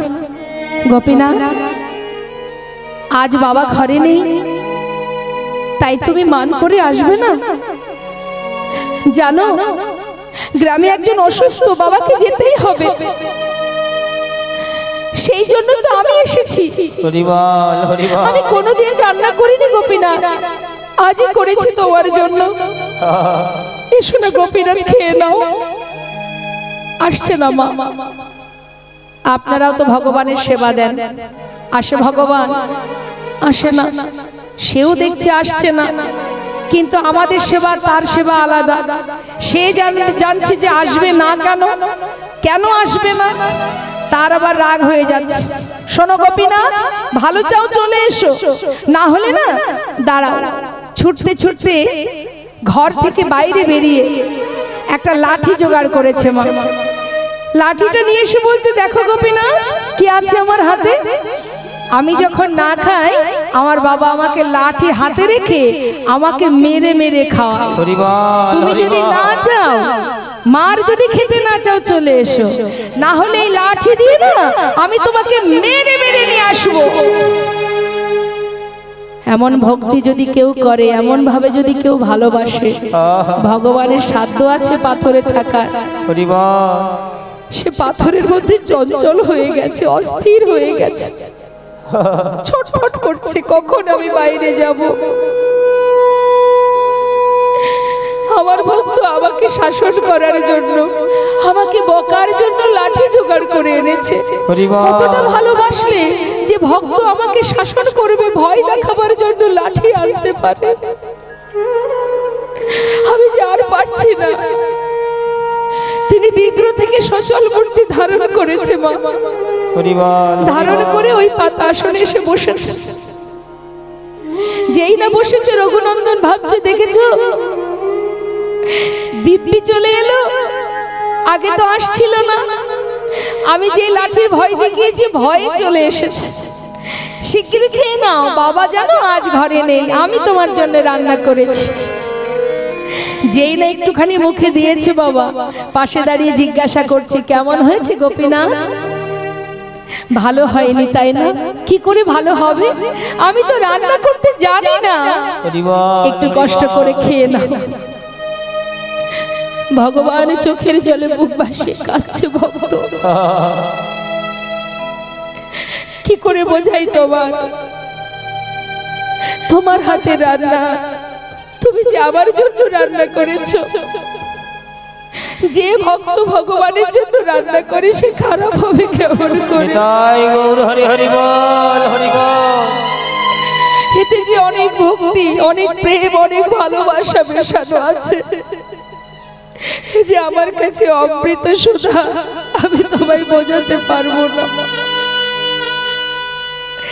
বহুদিন পর ভগবানের রান্না পেয়ে, ভক্তের রান্না পেয়ে সেবা করছি গোপীনাথ। সেবা করতে করতে প্রায় শেষ মা, আর অবশিষ্ট একটু আছে। এত ভালো লেগেছে, কারোর কথা মনে নেই। অবশেষে যেটুকু ছিল মুখে দিতে যাবে, এমন সময় পিছন থেকে রঘুনন্দন হাতটা চেপে ধরেছে। গোপীনাথ, এ তুমি কি করছো? সবই খেয়ে নেবে, আমাদের জন্য রাখবে না? আমার বাবা খায়নি, আমি খাইনি, আমাদের জন্য একটু রেখে দাও। ভগবান বলছে, জানো ভক্ত, এত ভালো রান্না হয়েছে তোমার হাতের, আজ আর আমার আর কারোর কথা মনে ছিল না। আচ্ছা ঠিক আছে, যেটুকু আমার হাতে আছে এটা আমি তোমার জন্য রেখে দিলাম, তুমি খেও। বেশি তো ছিল না মা, অবশেষে যেটুকু ছিল সেটুকু নিজে সেবা করে থালাটা ধুয়ে রেখে দিয়েছে। মুকুন্দ দাস গ্রামের কাজ সেরে ঘরে ফিরেছে। ঘরে ফিরে ডাকছে, রঘুনন্দন, সেবা দিয়েছিস বাবা? হ্যাঁ, যাক, জানিস আমার খুব খিদে পেয়েছে, আমাকে একটু প্রসাদ দে। জানো বাবা, আজ আর প্রসাদ নেই। প্রসাদ নেই? কোনো ভক্ত এসেছিল নাকি? কেউ আসেনি। তোমার গোপীনাথে তো সব খেয়ে নিচ্ছিল, ভাগ্যে সাতটা ধরেছিলাম, আমার জন্য একটুকু রেখেছিল, সেটা আমি খেয়ে নিয়েছি। মুকুন্দ দাস মনে মনে ভাবছে, এটা কি করে হতে পারে? এতদিন আমি রান্না করে তাকে সেবা দিয়েছি, কোনোদিন সে খায় না, আর আজ আমি ঘরে নেই, আজই খেয়ে নিল? এটা হতে পারে না। সে তো পাথর, সে তো বিগ্রহ, সে কি করে খাবে? সে চলতে পারে না, কথা বলতে পারে না। যার যেমন ভাব তার তো তেমনই লাভ। সে জানে পাথর, তার সন্তান জানে এটা আমার বাবার আর এক সন্তান। তাই তো সে দেখা পেল, মুকুন্দ দাস পায়নি। মুকুন্দ দাস মনে মনে চিন্তা করছে, ছেলে যেটা করেছে এটা অন্যায় করেছে, একে হাতে নাতে ধরে উপযুক্ত শিক্ষা দিতে হবে। তাই তিনি কি করেছে বাবা, চুরি করে, ছলনা করে বলছে, শোন রঘুনন্দন, তুই তো ভালো সেবা দিতে শিখেছিস বাবা, আমাকে কালকেও যেতে হবে গ্রামে। তাই তুই এক কাজ করিস, রান্না করতে হবে না, নাড়ু তৈরি করা আছে, গোপীনাথ নাড়ু খেতে ভালোবাসে, তুই নাড়ু সেবা দিয়ে দিস। মুকুন্দ দাস পরের দিন আর কোথাও যায়নি, কিন্তু মা সে মন্দিরের পিছনে দেয়ালে কান পেতে আছে। কেন? আজ সে শুনতে চায় আমার ছেলে যখন মন্দিরে যাবে সেখানে আর কেউ আসে কিনা। দেয়ালে কান পেতে আছে আর নাড়ু সাজিয়ে নিয়ে ছোট্ট 12 বছরের ছেলে রঘুনন্দন মন্দিরে ঢুকেছে। গোপীনাথ, ও গোপীনাথ, চিনতে পারছো আমায়? কাল এসেছিলাম, আজও এসেছি। শোনো, আজ কিন্তু আর ডাকতে পারবো না, শিগগির এসে খেয়ে নাও। যেই না বলেছে মা, ভগবান পাথরের বিগ্রহ থেকে সচল মূর্তি ধারণ করে চলে এসেছে। আজ আর বারবার ডাকতে হয়নি। এসে বলছে, ভক্ত আমাকে ডাকতে হবে না আর। হরিবল হরিবল। এই দেখো আমি চলে এসেছি, তোমার হাতে রান্না খাবো বলে আমি আর থাকতে পারলাম না। আর ডাকার কথা বলছো, যদি কোনো ভক্ত আমাকে ডাকার মতো ডাকে, যদি একবার ডাকতে পারে, ডাকার মতো একবার, আর তার সেই ডাক যদি আমার কানে এসে পৌঁছে যায়, ভক্ত যদি কোনোদিন আমাকে ভুলেও যায়, হরিবল। জনম জনম আমি সেই ভক্তকে ভুলি না। আমি এসেছি। কি এনেছো তুমি? নাড়ু? বাহ, আমি খুব ভালোবাসি। বাবা বলল তুমি নাকি ভালোবাসো, তাই বাবা তোমার জন্য নাড়ু তৈরি করে রেখেছিল, খেয়ে নাও। গোপীনাথ মনে মনে ভাবছে, বাবাই করুক আর যেই করুক, আমার ভক্তের হাতের ছোঁয়া তো লেগে আছে। হরিবল হরিবল। আমি তাতেই খুশি। মুখে দিয়েছে, একটা নাড়ু মুখে দিয়েছে, আর রঘুনন্দন ভাবছে কালকের মতো দাঁড়িয়ে থাকি, আর ও যদি সব খেয়ে নেয় আজ আর হতে দেব না। আজ ও খাবে, আমিও আমার ভাগেরটা খাবো। এই ভেবে সেও পাত্র থেকে একটা নাড়ু তুলে নিয়েছে, তুলে নিয়ে মুখে দিয়েছে। মা যেই না মুখে দিয়েছে, অর্ধেকটা খেয়েছে। খাওয়ার পর যেই ভালো লেগেছে, বাকি অর্ধেক নাড়ু গোপীনাথের মুখের কাছে ধরেছে। গোপীনাথ, খেয়ে দেখো, আমার বাবা করেছে তোমার জন্য, কত সুস্বাদু, কত সুন্দর, খেয়ে দেখো।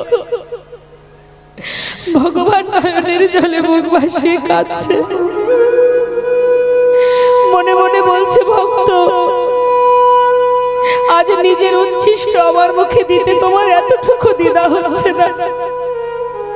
কত ভালোবাসলে তবে নিজের মুখের এঁঠো ভগবানের মুখে তুলে দেওয়া যায়। ভগবানের চোখে জল দেখে জিজ্ঞাসা করছে রঘুনন্দন, গোপীনাথ তুমি কাঁদছো কেন? আমার মুখের এঁঠো তোমায় দিয়েছি তাই?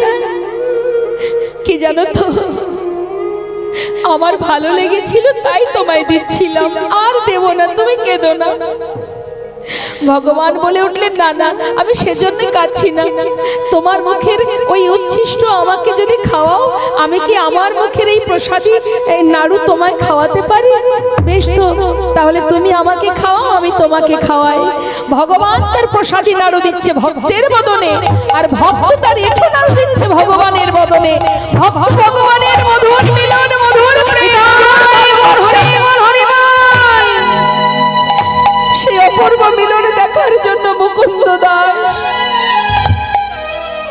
কান পেতে শুনছে যে কে যেন একজন কথা বলে, আমার পুত্র ছাড়া আরো একজনের কথা শোনা যায়, তবে কে সে? মুস্তাক হাতে যেই না দরজা খুলেছে, তার আগেই ভগবান অর্ধনাড়ু হাতে নিয়ে বিক্রে মিলিত হয়ে গেছে। যে হাতে ছিল বাঁশি, সেই হাতে নাড়ু দেখে মুকুন্দ দাস ছুটে গিয়ে নিজের সন্তানের চরণটা জড়িয়ে ধরে কাঁদছে। আমায় ক্ষমা করে দে বাবা, আমায় ক্ষমা করে দে। আমি তোকে চিনতে পারিনি, আমি তোকে পরীক্ষা করেছি রে। তুই যাকে নিজের করে ভেবেছিস তার দেখা পেলি, কিন্তু আমি পেলাম না। এতদিনই তার সেবা দিলাম, আমার এই জীবন যে অযোগ্য হয়ে গেল, অযোগ্য হয়ে গেল। চরণটা জড়িয়ে ধরে, সন্তানকে বুকে জড়িয়ে ধরে কাঁদছে আর বলছে, আয় বাবা আমার বুকে আয়। তোকে জড়িয়ে ধরে এতদিনের অযোগ্য দেহ আমি যোগ্য করি, এতদিনের অযোগ্য দেহ আমি যোগ্য করি। তোর মতো ভক্ত সন্তানে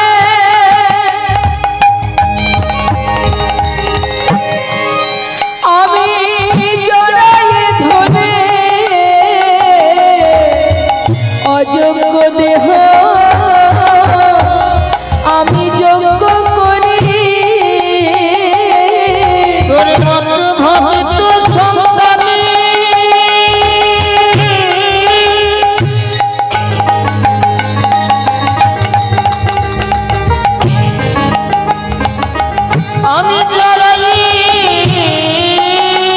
ধরি আমার তাপে তোরে শীতল করে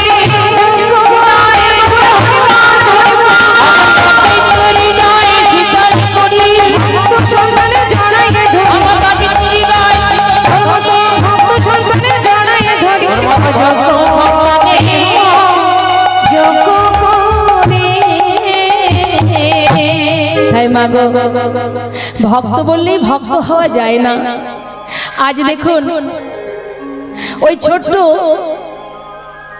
রঘুনন্দন 12 বছরের ছেলে যে অনায়াসে, ওই জন্য একটা কথা বলে না মা, যার হয় তার 9 হয়, যার হয় না তার 90তেও হয় না।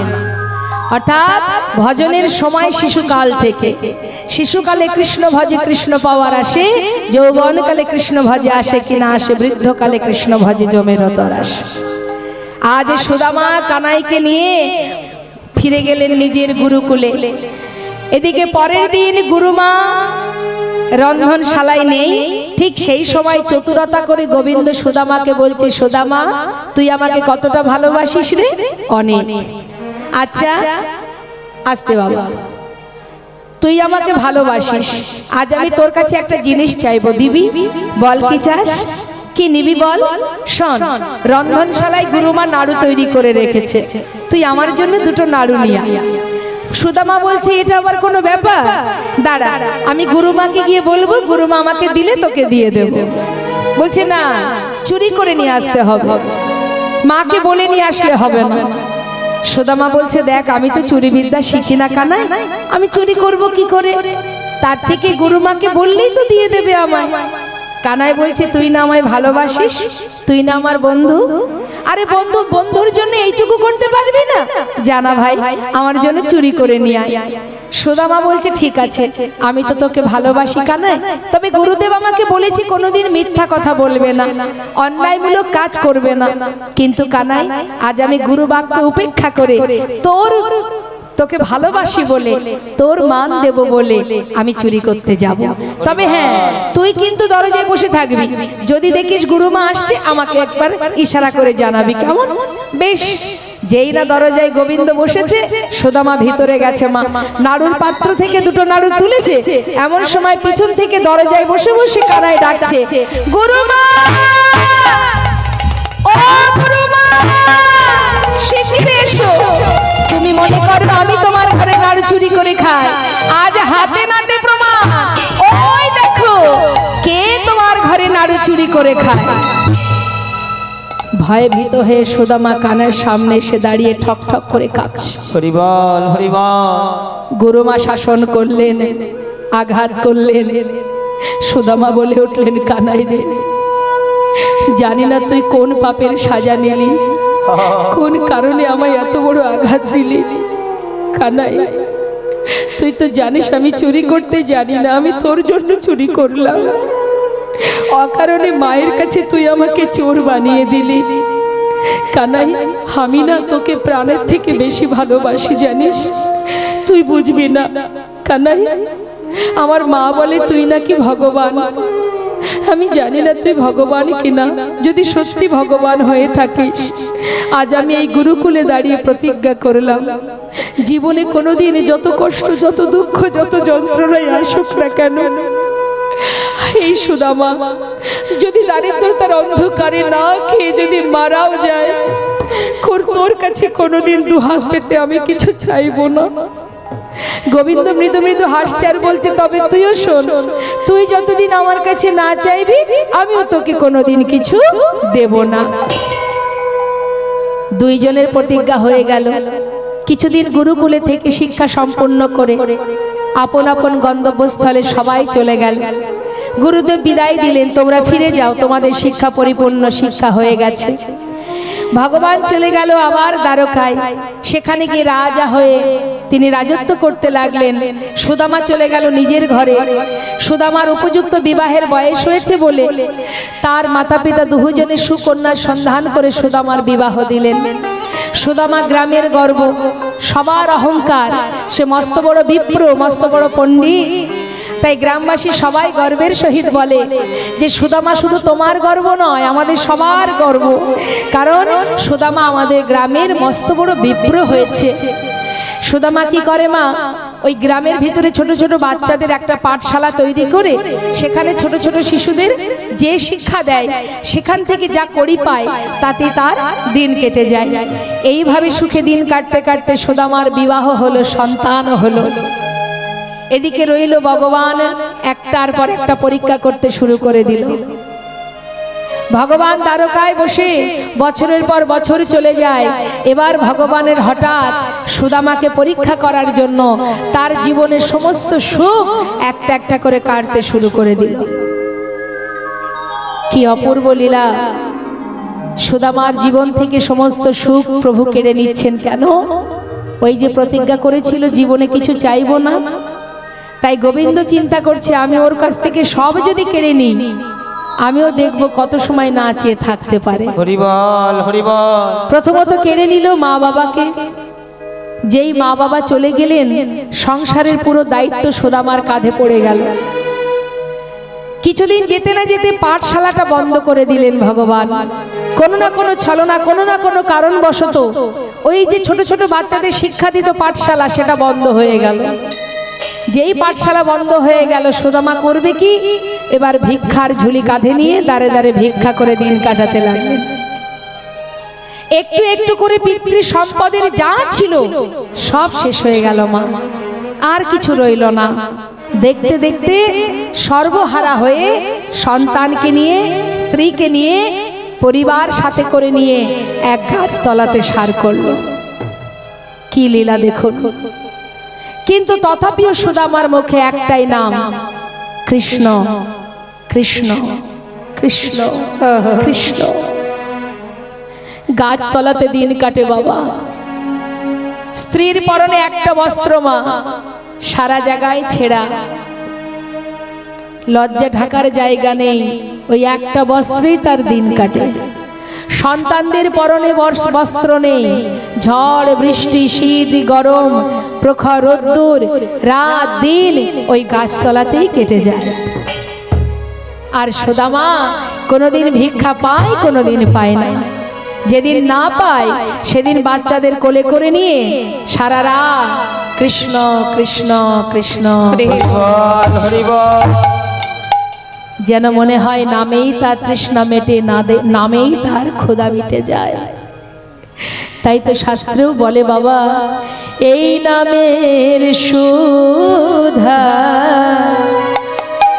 যে বা করে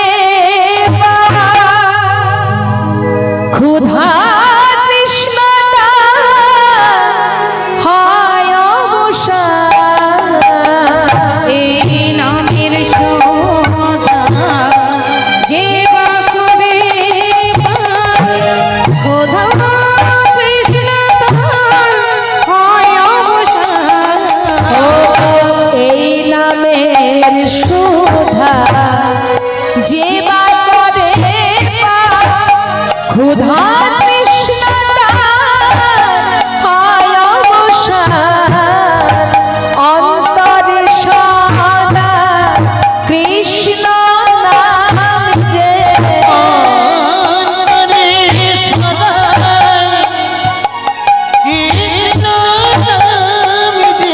কহে অবিরত অবিরাম কৃষ্ণ নাম সুধা মাতা হরি নাম, কৃষ্ণ কেশব কৃষ্ণ কেশব মধু মাতা এই নাম হরি নাম, মধু মাতা এই নাম।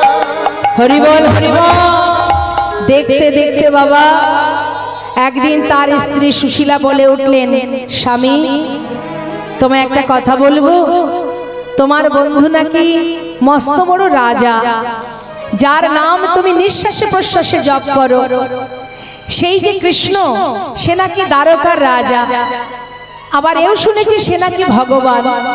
আচ্ছা স্বামী, যার বন্ধু ভগবান, যার বন্ধু রাজা, আজকে তার জীবনে এত কষ্ট, স্বামী তুমি কি পারো না তোমার বন্ধুর কাছ থেকে কিছু চেয়ে নিয়ে আসতে? হরিবল। সুশীলা যা বলেছো বলেছো, আর বলো না। আমি কোনোদিন ওর কাছে কিছু চাইতে পারবো না, কারণ আমি প্রতিজ্ঞাবদ্ধ, জীবনে যদি না খেয়ে মারাও যায় আমি ওর কাছে কিছু চাইবো না। তাছাড়া ও তো আমার বন্ধু।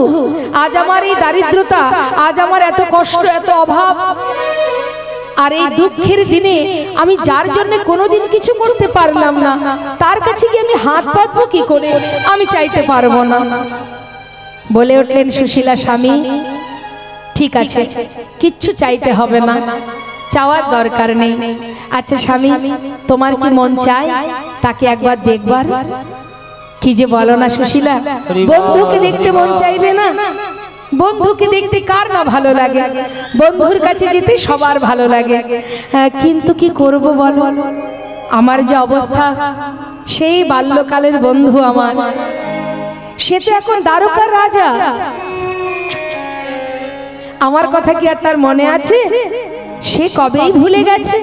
কি যে বলো না স্বামী, যাকে তুমি এত ভালোবাসো, শ্বাসে প্রশ্বাসে যার নাম জপ করছো, সে তোমায় ভুলবে কি করে? সুশীলা তুমি বলছো? হ্যাঁ স্বামী, তুমি যাও, তোমাকে কিচ্ছু চাইতে হবে না। যার জন্য তুমি পাগল, সর্বদাই যার নাম করো, আমার বিশ্বাস তার কাছে গিয়ে যদি কটা দিন তুমি থাকো, তোমার ভালো লাগবে। যাও স্বামী, যার এত কষ্ট, একটু তো শান্তি পাবে, যাও। সুশীলা কি করে যাব বলো? এতগুলো বছর পর যাব, খালি হাতে কি করে যাই বলো? স্বামী বেশ, তুমি ঘরে থাকো, আমি দেখছি কিছু করা যায় কিনা। সুশীলা ধনী পরিবারের কন্যা মা, সে ধনী পরিবারের কন্যা হয়েও দাঁড়ে দাঁড়ে ভিক্ষা করছে। আমায় ভিক্ষা দাও গো। কার জন্য ভিক্ষা করছে? গোবিন্দের জন্য।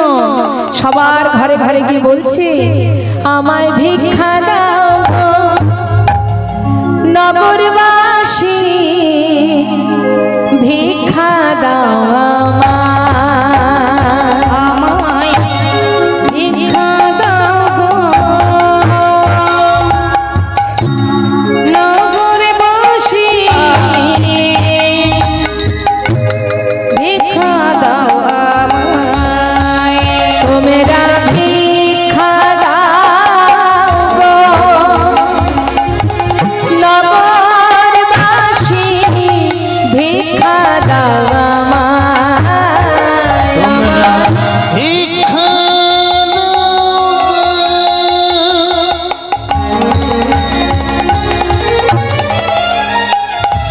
গো নগরবাসী,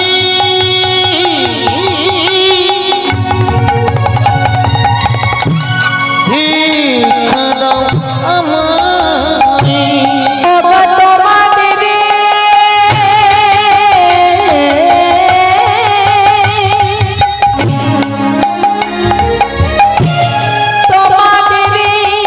ভিক্ষার পাবে সে মোরা।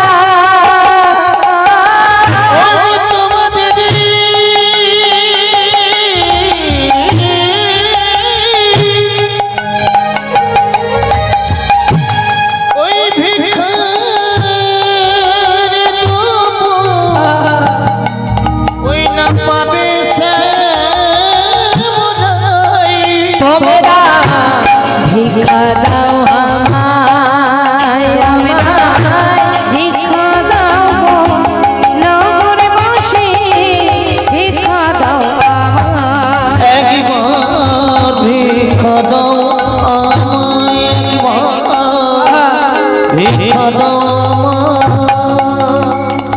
যেই না বলেছি তোমাদের ভিক্ষা দ্রব্য পাবে শ্যামরায়, এই কথা শোনা মাত্রই ওই পরিবারের কিছু কিছু পরিবার, গ্রামের ভিতরে সবাই তো একরকম মানুষ হয় না, কয়েক পরিবার থেকে শুকনো চিড়ে ওই সুদামার স্ত্রীর আঁচলে দিয়ে গেলেন মা। হ্যাঁ, ওই শুকনো চিড়েগুলো নিয়ে এবার ঘরে ফিরেছে সুশীলা। ঘরে ফিরে চিন্তা করছে যে এই চিড়েগুলো আমি দেব কিসে করে। তাড়াতাড়ি করে নিজের পরনে যে বসন আছে সেই বসন থেকে কিছুটা অংশ ছিঁড়ে নিয়েছে। ওমা বসুন বসুন, আমি পরে নেব, এখন আসতে হবে না। আচ্ছা এসেছেন যখন আসুন, আর কেউ আসবেন না এখন, কেমন? তো মা মনে মনে চিন্তা করছি এই চিড়েগুলো আমি দেব কি করে, দেওয়ার পাত্র কোথায়? তাই পরনে থেকে নিজের পরনে যে বসন আছে সেই বচনের কিছুটা অংশ ছিঁড়ে নিয়ে তার মধ্যে পুটুলি বেঁধেছে। রাধে রাধে। তার মধ্যে পুটুলি বেঁধে স্বামীর হাতে দিয়েছে। স্বামী স্বামী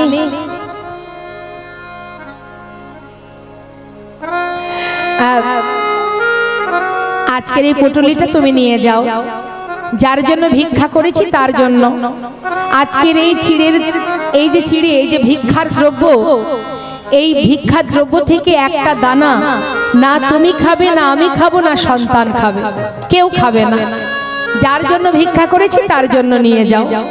সুদামার আনন্দ ধরছে না মা, কাঙাল ভিখারি, কিন্তু মনে বড় আশা।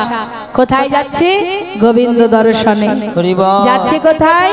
বন্ধুর সঙ্গে দেখা করতে। তাই চিড়ের পুটুলিটা বুকের মধ্যে চেপে ধরে এবার যাচ্ছে। আর পড়ে আছে কোথায়? গাছতলাতে কারা পড়ে আছে? তার স্ত্রী, তার সন্তান। সেদিকে কোনো লক্ষ্য নেই মা। তারা কিভাবে থাকবে, কি খাবে, কেমন ভাবে দিন কাটাবে, তার আপদ বিপদ ভালো মন্দ কোনো কিছুই সুদামা দেখলো না। চিরতরে নিজেকে সঁপে দিয়ে গোবিন্দ চরণে কানাই কানাই বলে ডাকতে ডাকতে যাচ্ছে। একবার দেখা দে রে ভাই কানাইয়া, দেখা দে আমায়, দেখা দে রে ভাই কানাইয়া, দেখা দে আমায়, দেখা দে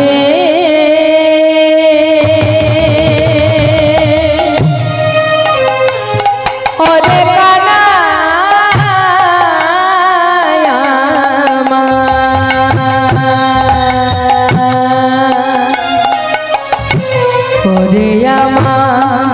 ওরে আমার প্রাণের বন্ধু খানা, একবার দেখা দে কানাই রে, ওরে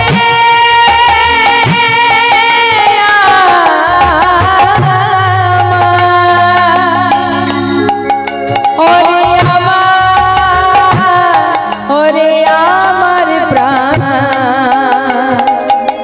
প্রাণের বন্ধু, প্রাণের বন্ধু কানাই রে।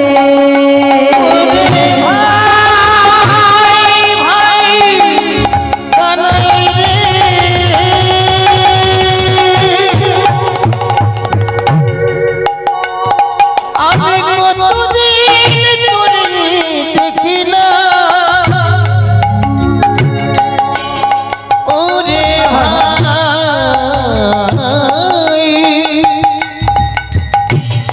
কানাই রে।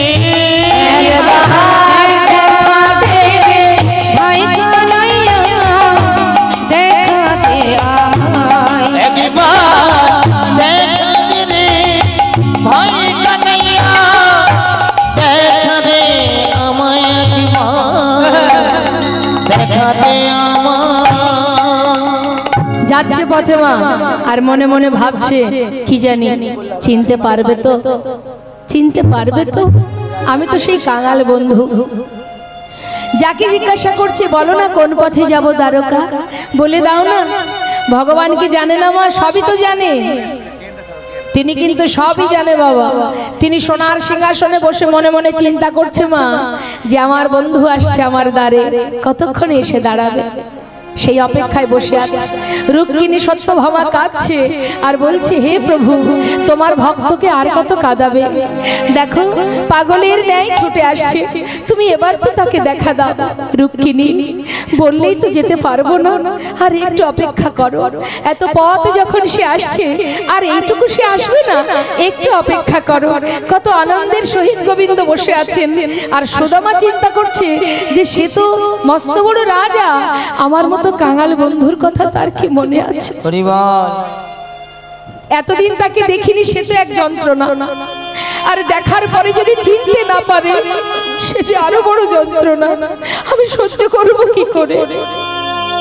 যাবো না যাবো না, এক এক সময় এক এক চিন্তা করছে।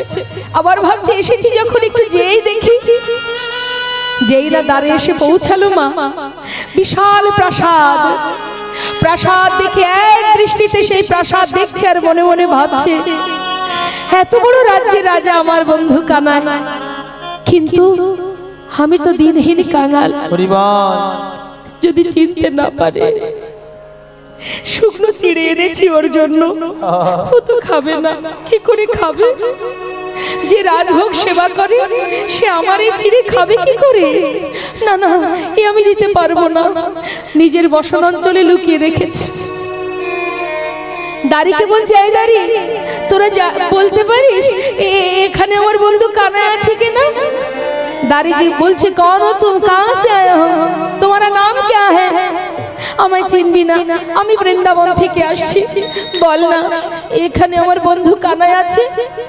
बोलছে देखो इधर कोई कानाई वाना नहीं है, वो जो राजा है ना उसका नाम है कृष्ण। कृष्ण জানিস দারি, যে কৃষ্ণ সেই তো কানাই। একটু দে না, আমায় ভিতরে যেতে দে, আমি একবার যাই, আমার বন্ধুর সঙ্গে দেখা করে আসি। দাড়িটাকে ঘাড় ধাক্কা দিয়ে তাড়িয়ে দিলেন মা, ঘাড় ধাক্কা দিয়ে তাড়িয়ে দিচ্ছে। কোথা থেকে এসেছে কাঙাল ভিখারি, পাগলের বেশ, সারা গায়ে নোংরা দুর্গন্ধ ভিখারি, সে কিনা আমাদের রাজার বন্ধু। বারবার তাড়িয়ে দিচ্ছে। আর মহাজন লীলার পাশে দাঁড়িয়ে বলছে, देखो देखो ये गरीबी का हाल, कृष्ण के द्वार पे विश्वास लेके आया हूँ, बचपन की यार है मेरा शान, यही सोच के आस करके आया हूँ, हरिद्वार पालो कन्हैया से कहे दो, हरिद्वार पालो कन्हैया से कहे दो, हरिद्वार पालो कन्हैया से कहे दो, कि द्वार पे सुदामा करीब आ गया है, द्वार पे सुदामा करीब आ गया है, भटकते भटकते ना जाने कहाँ से, भटकते भटकते ना जाने कहाँ से, तुम्हारी महल पे करीब आ गया है, तुम्हारी महल पे करीब आ गया है, हरिद्वार वालों कन्हैया से कहे दो, हरिद्वार पालो उस कन्हैया से कहे दो, कि द्वार पे सुदामा करीब आ गया है, इधर पे सुदामा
করলেন, সুদামাকে বাইরে রেখে ভিতরে গেলেন মহারাজের কাছে বার্তা নিয়ে আসতে। কি যে মহারাজ, আপনার দ্বারে এক পাগল এসেছে, শুনলাম সে নাকি আপনার বন্ধু, তা আপনি যদি অনুমতি করেন তবে তাকে ভিতরে নিয়ে আসবো।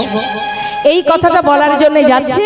আর এদিকে ভগবান কৃষ্ণচন্দ্র সোনার সিংহাসনে বসেছেন, রুক্মিণী সত্যভামা সমস্ত রাজরানীরা তারা এবার গোবিন্দকে রাজবেশ পরিধান করাচ্ছে, সুন্দর করে সাজাচ্ছে। এখন সাজাতে সাজাতে যেই না খবর পেয়েছে মা যে মহারাজ আপনার দ্বারে এক ভিখারি, এক কাঙাল, এক পাগল এসেছে, সে নাকি আপনার বন্ধু।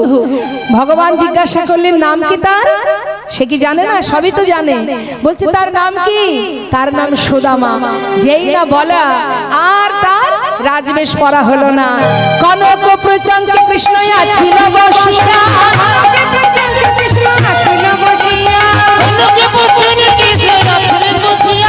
ভাইয়া চলিল আজ সুদামা শুনি, ভাইয়া চলিল আজ সুদামা শুনি, ওই রাতে ধেয়ে চলিল, ধেয়ে ধেয়ে চলিল, ধেয়ে চলিল, ধেয়ে ধেয়ে চলিল, ওই রাতে সুদামা সুদামা বলে ধেয়ে ধেয়ে চলিল, সুদামা বলে ধেয়ে ধেয়ে চলিল, ওই রাতে ভাইয়া চলিল দেখো সুদামা শুনি, ভাইয়া চলিল আজ সুদামা শুনিয়া।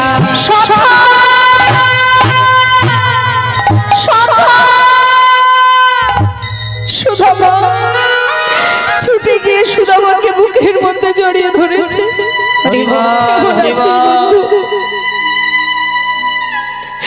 এতগুলো বছর পর মনে পড়লো তোর, কেমন আছিস বল, কেমন আছিস? সুদামা বলছে কানাই রে, তুই আমাকে মনে রেখেছিস, আমি তো ভেবেছিলাম তুই আমায় ভুলে গেছিস। হরিবল হরিবল, আমি ভালো ছিলাম না কানাই, ভালো ছিলাম না। আজ তোকে দেখতে পেয়ে, তোর কাছে এসে, তোর পরশ পেয়ে আজ আমি অনেক অনেক ভালো কানাই, অনেক ভালো আছি কানাই রে। তুই তো কত বড় রাজা, এই রাজ্যের রাজা, তোর পরনে রাজবেশ থাকে। কানাই আমাকে ছেড়ে দে, আমাকে ধরিস না। দেখছিস না কত নোংরা, কত কাদা দুর্গন্ধ লেগে আছে, হরিবল হরিবল, তোর অঙ্গে লেগে যাবে। কানাই বলছে সুদামা এমন কথা বলিস না বন্ধু, তুই না আমার বন্ধু। বন্ধুর সুখ দুঃখ যদি আমি সমান ভাগে নিতে না পারি, তাহলে আমি তোর কেমন বন্ধু বল? কে রে, তোর অঙ্গে একটু মাটি, একটু কাদা লেগে আছে, সে তো ধুলেই পরিষ্কার হয়ে যাবে। এর জন্য এতগুলো বছর পর এসেছিস, তোকে একবার জড়িয়ে ধরবো না? চল ভিতরে চল। না না কানাই, আমি যাব না, আমাকে ভিতরে যেতে বলিস না। ওই দেখ সবাই দাঁড়িয়ে আছে তোর জন্য, আমি যাব না। রাজরানীদের সামনে আমি দাঁড়াতে পারবো না কানাই, এমন কথা বলিস না। সবাই যে বরণ ডালা হাতে করে দাঁড়িয়ে আছে, তোকে বরণ করবে। এত পথ হেঁটে এসেছিস, এখন কোথায় যাবি তুই? চল আমার সঙ্গে। জোর করে সুদামাকে নিয়ে গেলেন। রুক্মিণী সত্যভামা সবাই মিলে তাকে বরণ করলেন। বরণ করার পর ভগবান সুদামাকে নিয়ে সোনার সিংহাসনে বসালেন। কোন সিংহাসন মা? দ্বারকার রাজ সিংহাসন।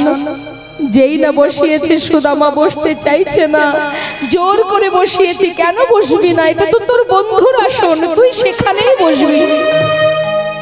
জীবনে যার কপালে একটা চেয়ার জোটেনি, সে বসেছে সোনার সিংহাসনে। তাহলে জগতে ধনী কে মা? এই জগতের অর্থের ধনে ধনী হয়ে যেদিন যাবার সময় হবে, সেদিন সব কিছু কেড়ে নিয়ে খালি হাতে আমায় বিদায় দিয়ে দেবে। আর যেজন এ জগতের সম্পদের থেকে কাঙাল হয়ে, ভিখারি হয়ে, যেজন কৃষ্ণ ধনে ধনী হতে পেরেছে, সেই তো পেয়েছে ভগবানের সোনার সিংহাসন। হরি বল। জগতে সেই হচ্ছে ধনী, মহা ধনে ধনী, যে জন গোবিন্দ ধনে ধনী। আজ সোনার সিংহাসনে বসেছে ভগবান, ডাকছে রুক্মিণী, যাও যাও জল নিয়ে এসো, আমার বন্ধু চরণ ধোয়াবো আমি, নিজে হাতে চরণ ধৌত করবো আমি। সুদামা বলছে, কানাই তুই আমার পায়ে হাত দিস না, তুই আমার পায়ে হাত দিবি না কানাই। কানাই বলছে, সুদামা তুই তোর ভক্তি ভালোবাসা দিয়ে আমাকে জয় করেছিস, আর আজ আমার ঘরে যখন তুই এসেছিস, তুই হলি বিপ্র পণ্ডিত, আজ যখন বিপ্র এসেছে আমার ঘরে, আমার কাজ আমায় করতে দে, বাধা দিস না বন্ধু। সোনার থালাতে সুদামা চরণ রাখিল,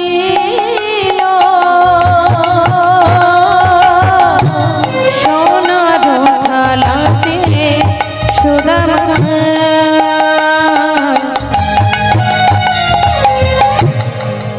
দেখো চরণ রাখিল, স্বর্ণ ভিঙ্গারের চরণে দিল, স্বর্ণ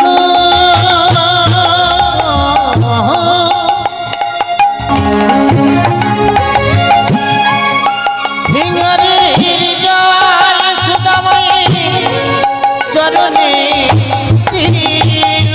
আজ মন্দ মন্দ চরণ সেবা করে, মন্দ মন্দ চরণ সেবা করে, বলে আর ভক্তি হয় কি না হয়, মন্দ মন্দ সেবা করে।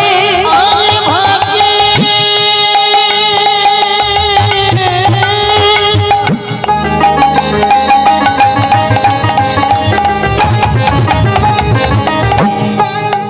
আমার হয় কি না হয়, মন্দ মন্দ চরণ সেবা করে। আজ নয়নে জলে চরণ ধোয়াইলি, বলে আনন্দ হইল আমার। মনের আনন্দে চরণ সেবা করে, আনন্দে জয় গুরু হরি আনন্দে চরণ সেবা করে, আনন্দ হইল আমার সেবা করে, আনন্দ হইল।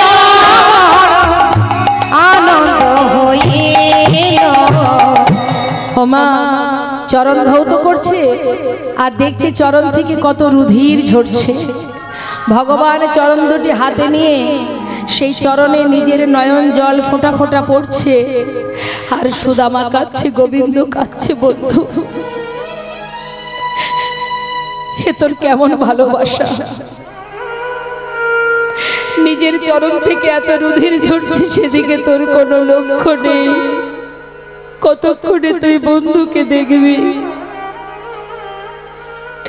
এ কেমন প্রেম বন্ধু, আমি যে তোর ভক্তিতে বাধা পড়ে গেলাম। হরিবল হরিবল। চোখের জলে চরণ ধোয়াচ্ছে আর জিজ্ঞাসা করছে ছলনা করে, কিরে এতগুলো বছর পরে এসেছিস, আমার জন্য কিছু আনিসনি? সুদামা বলছে, কানাই কিছু নিয়ে আসতে পারিনি বন্ধু। গোবিন্দ মনে মনে ভাবছে, তুই আমার জন্য এনেছিলি চিড়ে, কিন্তু আমায় দিতে পারছিস না। তুই চিন্তা করছিস আমি তো ক্ষীর ননি মাখন রাজভোগ সেবা করি, হরিবল হরিবল। তোর আনা চিড়ে আমি খাবো না।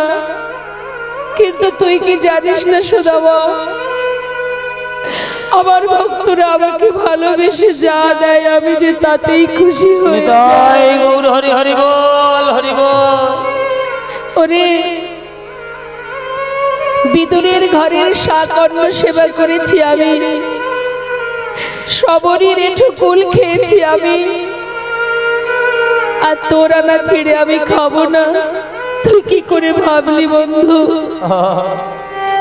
মনে মনে বলছে ঠিক আছে তুই দিবি না, আমি সময় মতো ঠিক খেয়ে নেব। স্নান করিয়ে শুদ্ধ বসন পরিয়ে তাকে রাজভোগ সেবা দিল। সেবার পর সুদামা শয়ন মন্দিরে নিয়ে গিয়ে যেই না শয়নে দিয়েছে, সুদামা অনেক পথ হেঁটে এসেছে, ক্লান্ত শরীর, যেই শয়নে দিয়েছে ঘুমিয়ে পড়েছে। দেখতে দেখতে রাত্রি হলো, রাত সবাতে সবাই ঘুমাচ্ছে। মধ্যরাত ভগবান নিজের শয্যা পরিত্যাগ করে এক পা দুপা করে সুদামার শয়ন মন্দিরে ঢুকছে। সুদামার শয়ন মন্দিরে ঢুকে দেখছে সুদামা ক্লান্ত শরীর ঘুমিয়ে আছে। গোবিন্দ এক পা দুপা করে ভিতরে প্রবেশ করে সুদামার বিছানায় সুদামার চরণের পাশে গিয়ে গোবিন্দ বসেছে। নিজে হাত দিয়ে চরণ দুটি ধরে সেবা করছে, হরিবল হরিবল। যাতে বন্ধু ভালো করে ঘুমাতে পারে। চরণ সেবা করতে করতে দেখছি চরণ তলে কত কাটা ফুটে আছে। এত কাটা ফুটেছে তুই কি একবারও বুঝতে পারিস নি? কি করব আমি এখন? কেমন করে কাটা পরিষ্কার করব? একটা একটা করে নিজের হাত দিয়ে সেই কাটা পরিষ্কার করছে ভগবান কৃষ্ণচন্দ্র অনাদি আদি গোবিন্দ। চরণের কাটা পরিষ্কার করছে আর বলছে, ওরে সুদামা রে, ভক্ত আমার মাতা, ভক্ত আমার পিতা, ভক্ত আমার গুরু। হরিবল হরিবল। ভক্ত দিলে খায়, না দিলে উপবাস যায়। ভক্তের হাতে প্রেমের ডুরি, ভক্ত যেদিকে ঘোরায় আমি সেই দিকে। হরিবল হরিবল। কাটা পরিষ্কার করতে করতে একটা কাটা এতটাই ভিতরে ঢুকে গেছে সেটাকে আর বের করতে পারছে না। কি করব আমি? ধীরে ধীরে চরণের তলে নিজের বদনটা নিয়ে নিজের দাঁত দিয়ে সেই কাঁটাটাকে ধরে জোর করে যেই না টেনে বের করেছে, সুদামা চমকে উঠেছে। আর যেই চমকে উঠেছে সুদামার কাপড়ের তলায় যে চিড়ের পুটলি ছিল সেটা নিচে পড়ে গেছে। সুদামা চমকে উঠে বলছে, কানাই তুই আমার ঘরে এসেছিস কেন? কানাই বলছে, সুদামা আমি একটু দেখতে এসেছিলাম, কিন্তু এর মধ্যে কি আছে দেখি। যেই না হাতে তুলে খুলতে যাবে এমন সময় সুদামা বলছে, তুই কিন্তু এটা খাবি না কানাই, তুই খেতে পারবি না কানাই, তুই এটা ছুস না কানাই, এটা তুই ধরবি না, আমায় ফিরিয়ে দে। কানাই বলছি, কেন ধরবো না? দেখি কি আছে, তুই না আমার বন্ধু, তোর সব কিছুর উপরে আমার অধিকার আছে। যেই না খুলেছে বাঁধন, খুলে দেখছে তার মধ্যে চিড়ে। কিরে, আমার জন্য চিড়ে নিয়ে এসেছিলি, দিলি না কেন? খেতে পারবি না কানাই। কেন খেতে পারবো না? তুই কি জানিস তুই কত ভালো কাজ করেছিস? আরে প্রতিদিন ননি মাখন ক্ষীর খেতে খেতে মুখে আমার আর কোনো স্বাদই নেই। এই যে আজকে চিড়ে এনেছিস, এই চিড়েটা খেয়ে আমি একটু মুখে স্বাদটা পাল্টাবো। ঠিক করেছিস। যেই না মুখে দিতে যাবে দেখছি চিড়েগুলো ভেজানো। ও, বুদ্ধি করে ভিজিয়ে নিয়ে এসেছিস। শুকনো চিড়ে খেতে গেলে মুখে ব্যথা লাগবে, তাই এই না হলে আমার বন্ধু। ঠিক করেছিস। সুদামা বলছে, কানাই আমি তো ভিজিয়ে নিয়ে আসিনি, তাহলে চিড়েগুলো ভিজে হলো কি করে? হরি কানাই রে, পথে আসবার সময় তোর কথা ভাবতে ভাবতে আমি নয়নে জলে বুক ভাসায় কাঁদছিলাম।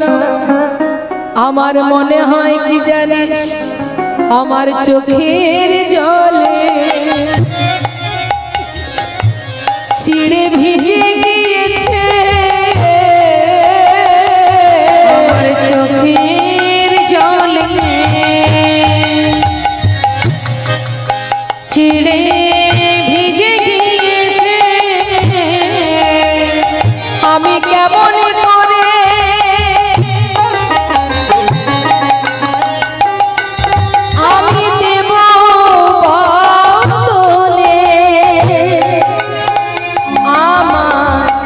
চোখের জলে চিড়ে ভিজে গিয়েছে ভাইরে আমি কেমন করে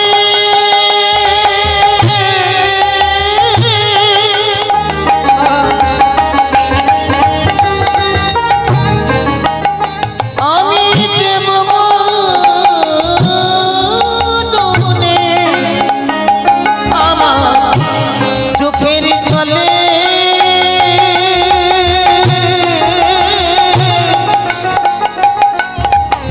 ভিজে গিয়েছে ভগবান বলেছে সুদামা এই জগতে সবাই আমায় ক্ষীর ননি মাখন দেয় কিন্তু চোখের জলে ভিজানো চিড়ে কেউ দেয় না আজ আমি তোর সামনে দাঁড়িয়ে প্রতিজ্ঞা করলাম যে চিড়ে আমায় দিতে তোর দ্বিধা হলো আগত কলি যুগে নদিয়ায় আমি গৌর হব হরি বল হরি বল যদি কলির জীব সেবা দিতে চায় যদি মাটির মালসায় জীবের দ্বারে দ্বারে ভিক্ষা করে যদি আমায় চিড়ে ভোগ দেয় তবেই আমি গ্রহণ করব এই আমি তোর সামনে প্রতিজ্ঞা করলাম জীবের দ্বারে দ্বারে তুই যেমন করে ভিক্ষা করে আমার জন্য নিয়ে এসেছিস তেমন করে কলির জীব যদি দ্বারে দ্বারে ভিক্ষা করে আমাকে চিড়ে ভোগ দেয় আমি তবেই গ্রহণ করব তাই কিন্তু মা কলিযুগে নিতাই গৌরের ভোগ কি হয় চিড়ে ভোগ হয় তাই না ওই সুদামাকে কথা দিয়েছিল আজ সুদামা রইল কানার কাছে কিছুদিন আর এদিকে ভগবান রুক্মিণীকে বললেন রুক্মিণী তুমি তো স্বয়ং লক্ষ্মী আমার বন্ধু আমার কাছে কোনোদিন কিছু চাইনি আর চাইবেও না তাই আমি তোমাকে বলি শোনো ও যদি না চায় ওকে তো আমি দিতে পারবো না তাই তুমি যদি পারো ওর সমস্ত দুঃখ দারিদ্রতাটা দূর করে দাও পারবে রুক্মিণী রুক্মিণী বললেন কেন পারবো না যদি আপনার অনুমতি থাকে আমি অবশ্যই পারবো এবার বিশ্বকর্মাকে স্মরণ করে সেখানে স্বর্ণ প্রাসাদ সোনার প্রাসাদ তৈরি করে দিয়েছিলেন মা আর এদিকে সুদামা কিছুই জানে না কিছুদিন কানার কাছে রইল বিদায় নেবার সময় কানাই জিজ্ঞাসা করলেন সুদামা কিছু বলবি কিছু বলবি আমায় না শুধু তোর কাছে একটা বাসনা বন্ধু যেমন করে মনে রেখেছিস আমায় যেন আমায় ভুলে যাস না কেমন যেন সঙ্গ ছাড়া করিস না ভাই ছাড়া করিস না ভাই এ জন্মে নয় জন্মে জন্মে সঙ্গ ছাড়া করিস না ভাই আর কিছু চাই না কানা